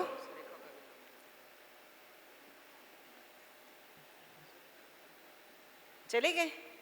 अच्छा, जा चुके हैं, कोई बात नहीं, क्योंकि आजकल वो भी बहुत व्यस्त हैं। आर्यवीर दल, जैसे कि मैं आपको एक सूचना भी दे रही हूँ, आर्यवीर दल का भी शिविर आरंभ होने जा रहा है। जैसे हमारी वीरांगनाओं का शिविर लग रहा है, इसी प्रकार आर्यवीर दल का आप जहाँ आई हैं, अपने भाइयों को भी प्रेरित करें, और जो अभिभावक यहाँ बैठे हैं वे अपने बच्चों को प्रेरित करें आर्यवीर दल के शिविर में भी जाने के लिए। और वह शिविर की तिथियाँ हैं हमारी 24 से 1 जून। लक्ष्य जी 24 से ही है ना, या 22 से? 22 से आरंभ हो जाएगा, 24 को उद्घाटन है और 1 जून को समापन होगा। मैं लक्ष्य जी से निवेदन करूंगी 2 मिनट के लिए अपने सूचना और अधिक विस्तृत रूप से दे सके। लक्ष्य जी जो हमारे प्रधान शिक्षक हैं आर्यवीर दल के। ओम, सभी को नमस्ते। मंचस्थ सभी विद्वज्जन सभी को नमस्ते। बहुत सुंदर ये शिविर लगने जा रहा है। इस बार शिविर में आर्य वीरांगना दल में भी, आर्यवीर दल में कुछ नया होने जा रहा है। सभी वीरांगनाओं के लिए भी, कुछ अधिकारियों के लिए भी नई सूचना है कि एनडीआरएफ की टीम रहेगी इस बार। एनडीआरएफ की टीम जो कहीं भी किसी भी प्रकार की आपदा आती है, डिजास्टर होती है, तो उसको मैनेज करने के लिए टीम हमें प्रोवाइड की जाती है। तो 20 और 21 तारीख को वो टीम वीरांगनाओं में रहेगी। और आर्यवीर दल का जो शिविर लगने जा रहा है वो लगने जा रहा है 22 तारीख से, इसी 22 तारीख से 1 जून तक डीएवी पब्लिक स्कूल पुष्पांजलि में, जिसका उद्घाटन होगा 24 तारीख को। तो आप सभी से निवेदन है कि आप 24 तारीख को शाम को 5 बजे का उद्घाटन है, तो आप सब उद्घाटन में जरूर उपस्थित हों। धन्यवाद।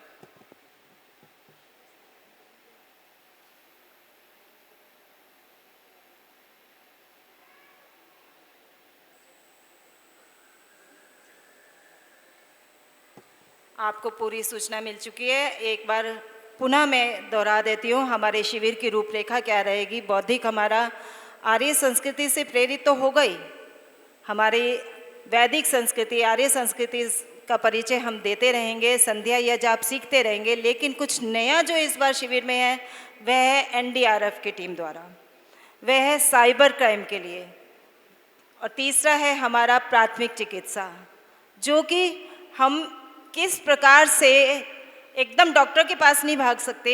जब तक डॉक्टर के पास ना जाएं, हम अपना बचाव कैसे कर सकते हैं उसका प्रशिक्षण यहाँ पर दिया जाएगा।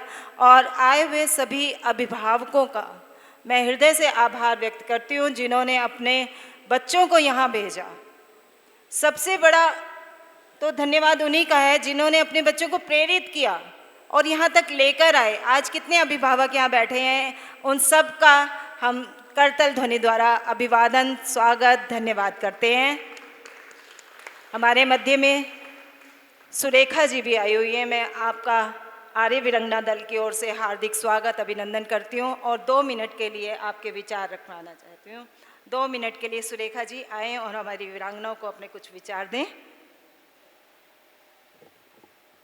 सभी को इस सभागार में उपस्थित मंचासीन सभी विद्वज्जनों को मेरा सादर प्रणाम और इस तरफ बैठे हुए सभी बच्चियों को और सभी माता पिता सभी को सादर अभिवादन, सादर नमस्ते।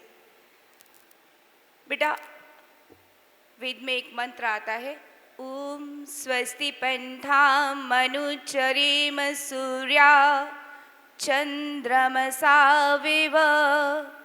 पुनर्दधताग्नता जानता संगमेमहि संगच्छध्वं संवदध्वं संवो मनानसि जानतां देवा भागं यथा पूर्वे संजनानामुपासते।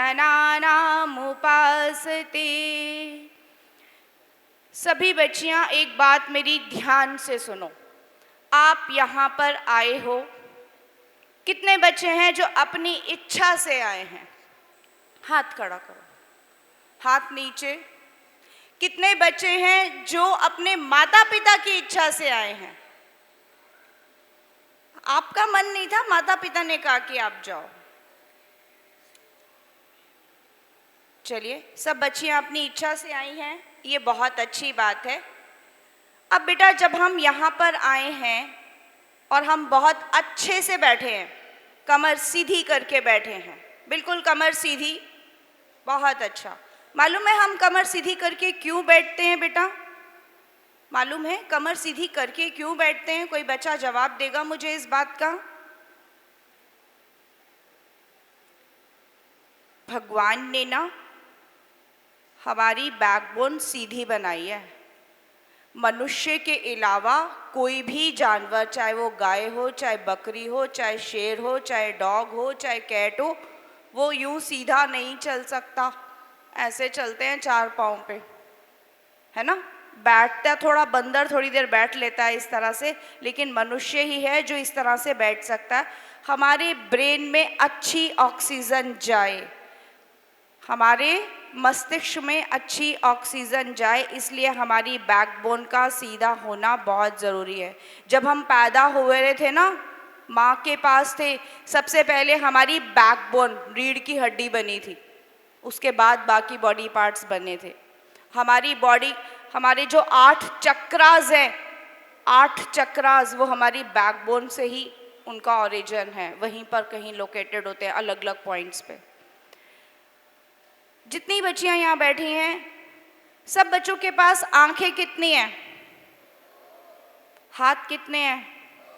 कान, मुंह, मुंह काम कितने करता है? 2, एक खाने का, एक बोलने का। तो मुंह तो 4 होने चाहिए थे, वो 2 क्यों है, 1 क्यों है? कम खाना है, कम बोलना है, ठीक है। गलत बोलोगे, कोई गलत शब्द मुंह से निकलेगा, किसकी पिटाई होती है? मुंह की, सिर की, हाथों की, शरीर की, है ना। किसकी पिटाई होती है भाई, आप तो बता दो। पूरे बॉडी पार्ट्स की पिटाई हो जाती है। अगर तुम मुंह से किसी को गाली दे दो तो क्या होगा? पिटाई हो जाएगी, है ना। एक ही दिया हुआ है भगवान ने, अच्छी शब्द बोलो, हार मिलेगा तो गले में मिलेगा, ठीक है। और अगर हमने स्वाद के चक्कर में कुछ गलत ज़्यादा खा लिया तो क्या होगा? मुंह खराब होगा? नहीं, पेट खराब होगा, शरीर खराब होगा, फिर हम दुखी होंगे। हमें ऐसा काम करना है क्या? नहीं। तो इसीलिए भगवान जी ने ना हमें एक ही मुंह दिया, और जब हम संध्या करते हैं तो हम बोलते हैं ओम वाक वाक। ठीक, तो इस बात का सभी बच्चे ध्यान रखेंगे। कान 2 दिए हैं, ज़्यादा सुनना है, ज़्यादा ग्रहण करना है। आंखें 2 दी हैं, ज़्यादा देखना है। हाथ 2 दिए हैं, ज़्यादा कार्य करने हैं। पाँव 2 दिए हैं, ज़्यादा मार्गदर्शन, अच्छे मार्ग पर चलना है। ठीक है, ये बात मेरी सब बच्चों को ध्यान रहेगी। एक बात और कहकर मैं अपनी वाणी को विराम दूंगी। आप सब बच्चे यहाँ पर आए हैं, सब बच्चे इस शिविर से जब जाएं, इस हिसाब से आज से सीखना शुरू करना कि मैंने घर जाकर अपने पार्क में, अपने पड़ोस में, अपने स्कूल में फ्रेंड्स को ये सारी बातें सिखानी है, मैं उनकी टीचर बन जाऊंगी। करेंगे सब बच्चे ऐसा? आज आप जो सीख रहे हैं, घर जाकर आपने ये 10 लोगों को ऐसी शिक्षा देनी है। जब हम कोई भी चीज़ किसी को सिखाते हैं ना, हमें वो ज़्यादा अच्छे से याद और समझ में आ जाती है। ठीक है, सब बच्चे एक बार ज़ोर से लंबा गहरा सांस लेकर ओम का उच्चारण करेंगे। 1 2 3 स्टार्ट।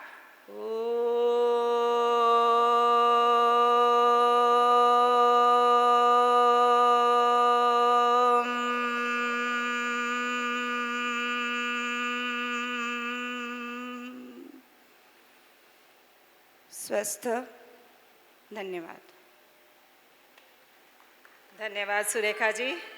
वीरांगना ताली। अब ये हमारा उद्घाटन समारोह का कार्यक्रम समापन की ओर, और हमारी जो आज की अध्यक्षता कर रही हैं, मैं उन्हें कहूँगी कि विनम्रता की प्रतिमूर्ति है। जब भी इतनी विदुषी होते हुए इतने विनम्र स्वभाव वाली, इतने सहज स्वभाव वाली हमारे उमा शशि जी हमारे मध्य में उपस्थित हैं।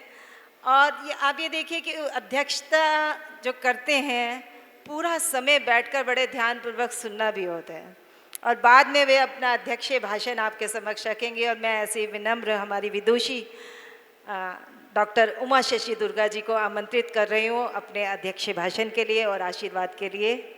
डॉक्टर उमा शशि जी, हमें कभी भी किसी प्रकार कभी इनसे पूछना हो, इतने विनम्रता से हमें समझाती हैं, बताती हैं, और आज भी आप बच्चों को जो बताएंगी ध्यानपूर्वक सुनेंगे।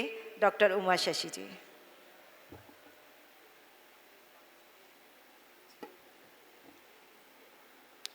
मंच पर उपस्थित सभी अधिकारीगण,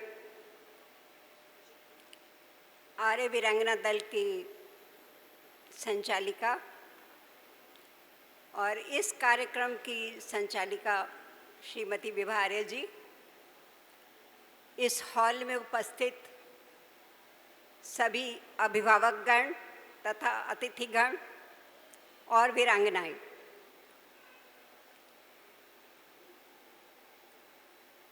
आज का उद्घाटन समारोह बड़े शानदार तरीके से हुआ।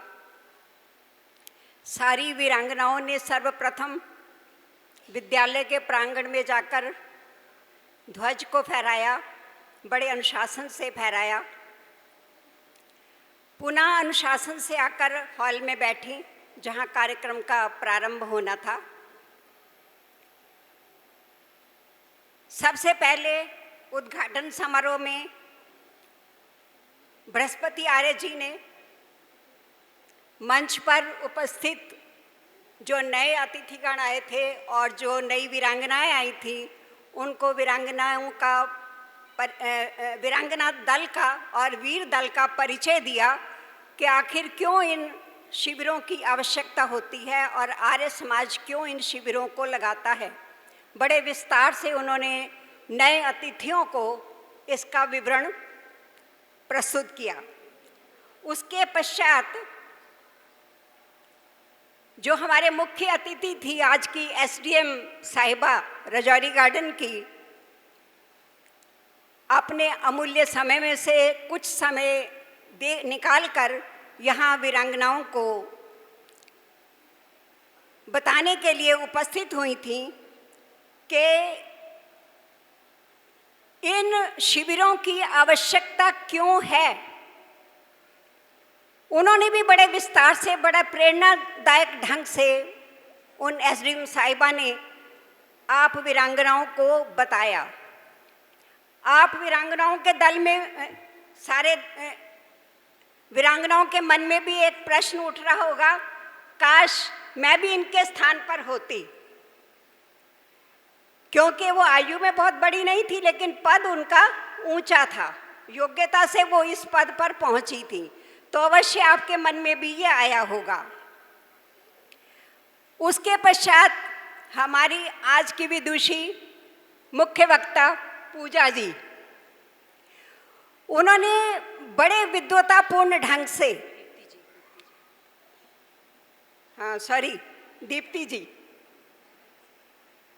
दीप्ति जी ने बड़े विद्वतापूर्ण ढंग से गुरुकुलों की आवश्यकता, शिविरों की आवश्यकता, और आप लोग जो वीरांगनाएं आई हैं वो किस तरह यहाँ से शिक्षित होकर जा सकती हैं। वे शायद स्वयं भी गुरुकुल की छात्रा रही हैं, मुझे ऐसा लगा। उनका बोलना और उनका अनुशासन आप सब ने देखा होगा, कहने की आवश्यकता नहीं। क्या उनका भाषण, उनका उद्बोधन कितना विद्वतापूर्ण था, और अध्यक्ष होते हुए भी मुझे कई बातें उनके भाषण से नई प्राप्त हुई। महर्षि दयानंद के द्वारा जो आर्य समाज के नियम थे, उन नियमों का हवाला देते हुए उन्होंने आपको उद्बोधित किया। उसके पश्चात वीरांगनाओं का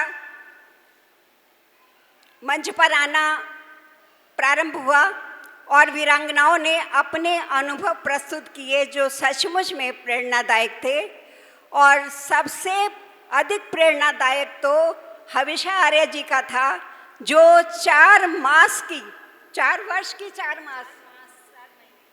4 महीने से वो इन शिविरों की साक्षी रही हैं।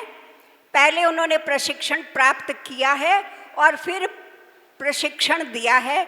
ऐसी वीरांगनाओं को देखकर आपके मन में भी ये उत्साह आता होगा कि हम भी ऐसे बने, निश्चित रूप से आता होगा। हविषा जी के पश्चात आर्यवीर दल के जो लक्ष्य जी थे, उन्होंने भी संक्षेप में परिचय दिया कि आपके शिविर के समान ही आर्यवीर दल का भी शिविर लग रहा है और उसमें कुछ विशेष चीजें इस बार सिखाई जाएंगी। तत्पश्चात श्रीमती सुरेखा जी ने बहुत महत्वपूर्ण बातें आपके सम्मुख रखी। कम बोलना, कम खाना, अधिक सुनना, अधिक देखना, अधिक ग्रहण करना, ये बड़ी छोटी छोटी बातें हैं लेकिन जीवन में बहुत महत्वपूर्ण भूमिका निभाती हैं। तो इस प्रकार जो शिविर का उद्घाटन है वो बहुत शानदार तरीके से हुआ। अध्यक्ष को बहुत कम समय मिलता है बोलने के लिए और यही कार्यक्रम की सफलता भी होती है कि जो यहाँ पर आए हुए अतिथिगण होते हैं या मुख्य वक्ता होते हैं वो अपने अपने अनुभव साझा करें और अध्यक्ष को तो समाप्ति करना होता है। ये कार्यक्रम की सफलता है। आप देख रही हैं कि ये जो बैनर लगा हुआ है आर्य वीरांगना दिल्ली प्रदेश का है और इसमें चरित्र निर्माण और आत्मरक्षा का शिविर है। ये आज मैं अखबार पढ़ रही थी तो उसमें सुप्रीम कोर्ट की एक बड़ी महत्वपूर्ण वर्डिक्ट आई थी। बंबई के एक हत्याकांड को लेकर थी वो इस प्रकार थी कि चरित्र के बिगड़ने से लोग सत्य को छोड़ देते हैं। ये आज की वर्डिक्ट थी, कल की होगी सुप्रीम कोर्ट की, जो आज पेपर्स में आई कि चारित्रिक पतन के कारण लोग सत्य का सहारा छोड़ देते हैं। सबसे इंपॉर्टेंट चीज है चरित्र निर्माण, जो इस शिविर में आपको सिखाया जाएगा। मुझे पूरी आशा है कि आज जिस रूप में आप बैठी हैं, एक सप्ताह के बाद आपका पूर्ण रूपांतरण हुआ होगा। पूरी तरह से आप बदल चुकी होंगी, ट्रांसफॉर्मेशन आपका हो चुका होगा, क्योंकि आप इतनी बातें सीख के जाएंगी यहाँ, जो आपके जीवन में बहुत बड़ी भूमिका निभाएंगी।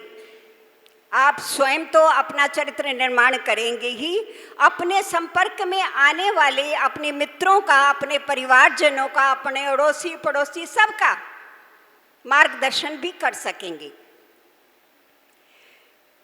सबसे बड़ी चीज होती है इस शिविर में आने वाले जो बच्चे हैं, उनमें संस्कार के बीज बोने की। जैसा कि यहाँ इस स्कूल के मैनेजर साहब ने बताया, संजय सिंह जी ने, कि संस्कार देना हमारा काम है। यहाँ आप संस्कार आपको मिलेंगे। एक विचारक हुए हैं, उनका नाम था सोनोल, एथेनिक लोकतंत्र के वो निर्माता थे, दार्शनिक थे। लोग उनकी बात को मानते थे। एक बार वो एक सड़ा गला सेब लेकर एक भीड़ में पहुंच गए और कहने लगे कि जरा बताओ इस सेब को नया कैसे किया जा सकता है। लोग बड़े हैरान हुए इस प्रश्न को सुनकर, क्योंकि वो सड़ा गला सेब था, वो नया कैसे हो सकता था, कोई उत्तर नहीं दे पाया। तब उस विचारक ने क्या किया, गला तो था ही वो सेब, उस सेब को तोड़ा, उसमें से असंख्य बीज निकले। उसने कहा कि देखो, इन बीजों को पुनः बो करके हम नए सेब प्राप्त कर सकते हैं। इसी तरह यदि हम अपने परंपराओं को, अपने संस्कारों को जीवित रखना चाहते हैं, तो उन परंपराओं को और संस्कारों को बीज रूप में आप में बोए जाएंगे, क्योंकि आप इस धरती को, इस देश के निर्माता हो और इस धरती के जीवों को आगे ले जाने वाले हो।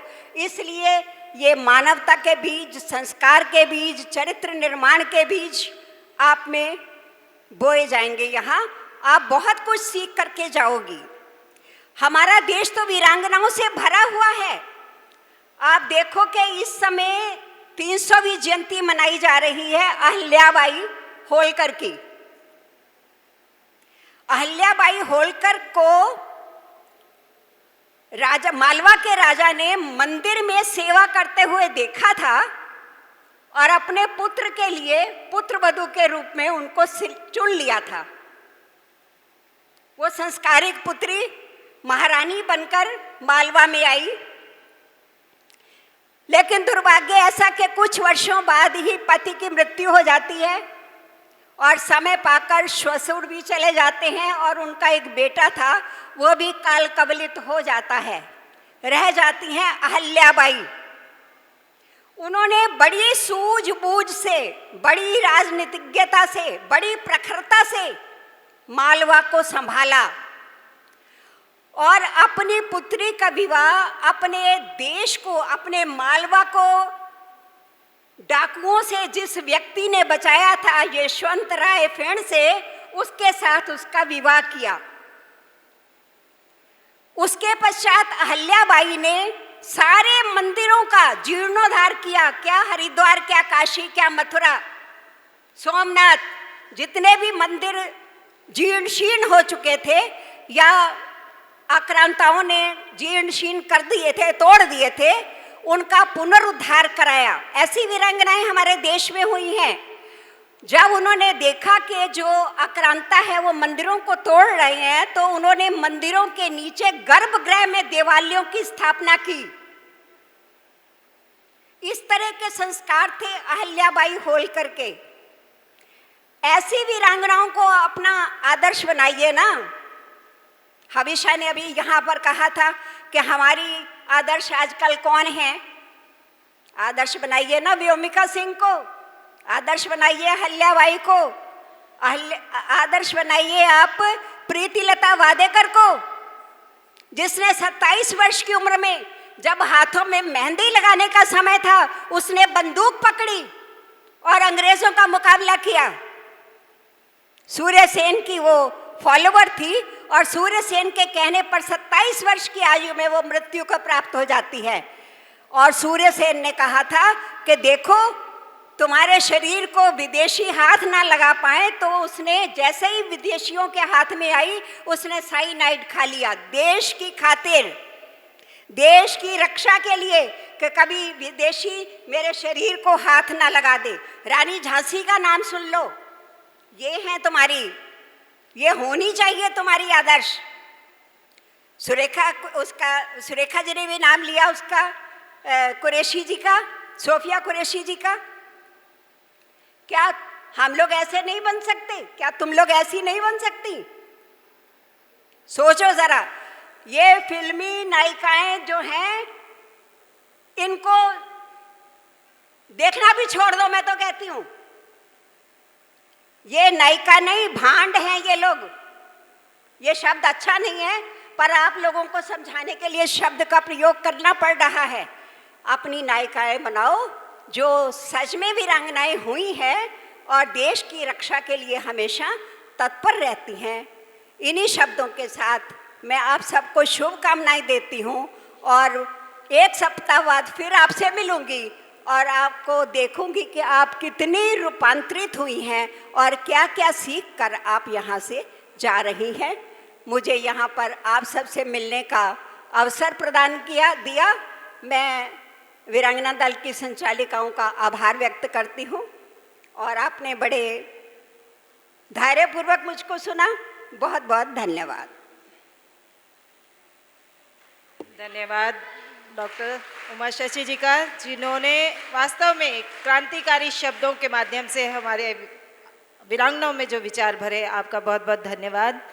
अब कार्यक्रम समापन की ओर और आए हुए सभी अतिथियों का बहुत बहुत धन्यवाद करती हूँ। लेकिन विशेष रूप से मैं क्षमा भी चाहूँगी कि हमारे मध्य में कीर्ति शर्मा जी भी उपस्थित है और आप आए, आपने पूर्ण समय दिया और आपकी श्रीमती जी भी हमारे मध्य में आई आपके कारण। तो मैं चाहूँगी कि वे हमेशा हमारे साथ जुड़े रहें वीरांगना दल के साथ। आपका बहुत बहुत आभार। लेकिन आप एक बात और कहूँगी कि इतना बड़ा कार्यक्रम, 7 दिन तक इतनी वीरांगनाओं के साथ रहना, खाना, भोजन व्यवस्था, हमारी और बहुत सारी व्यवस्थाएं होती हैं। उन सभी व्यवस्थाओं में लाखों रुपए का व्यय होता है और उनके लिए आप सब ने जो जो सहयोग दिया, मैं एक बार आपके सभी सहयोगियों का धन्यवाद के साथ आपके नाम प्रस्तुत कर रही हूँ। श्री विजय चांदधनी जी 1500 रुपये, अमला ठुकराल जी 500 रुपये, इंदु वाधवा जी 500 रुपये, राजीव भटनागर जी 2000 रुपये, विजय कपूर जी 500 रुपये, ऐसी सक्सेना 500 रुपये, आर्य समाज करोल बाग लिख के दो ऐसी आर्य समाज करोल बाग 15,000 रुपये की धनराशि हमें दी और श्रीमती कृष्णा ठुकराल माता जी ने 20,000 का सहयोग हमें दिया।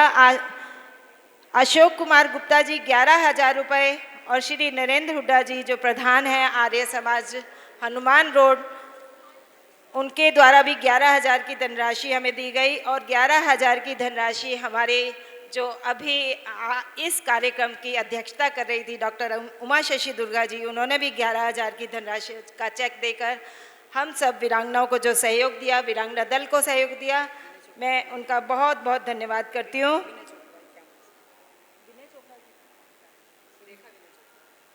श्रीमती सुरेखा विनय चोपड़ा जी 5100 रुपये के द्वारा हमारा सहयोग कर रही हैं। मैं उन सभी दानदाताओं का हृदय से आभार और आर्य वीरांगना दल की ओर से बहुत बहुत धन्यवाद करती हूँ। अब शांति पाठ। ओम बाद में कराएंगे। ओम देव शांति अंतरिक्षम शांति पृथ्वी शांतिरापः शांतिरोषधयः शांति वनस्पतयः शांतिर्विश्वे देवा शांति ब्रह्म शांति सर्वं शांति शांतिरेव शांति सा मा शांतिरेधि। ओम शांति शांति शांति। सभी को मेरा सादर नमस्ते। सभी का यहाँ आने पर बहुत बहुत धन्यवाद।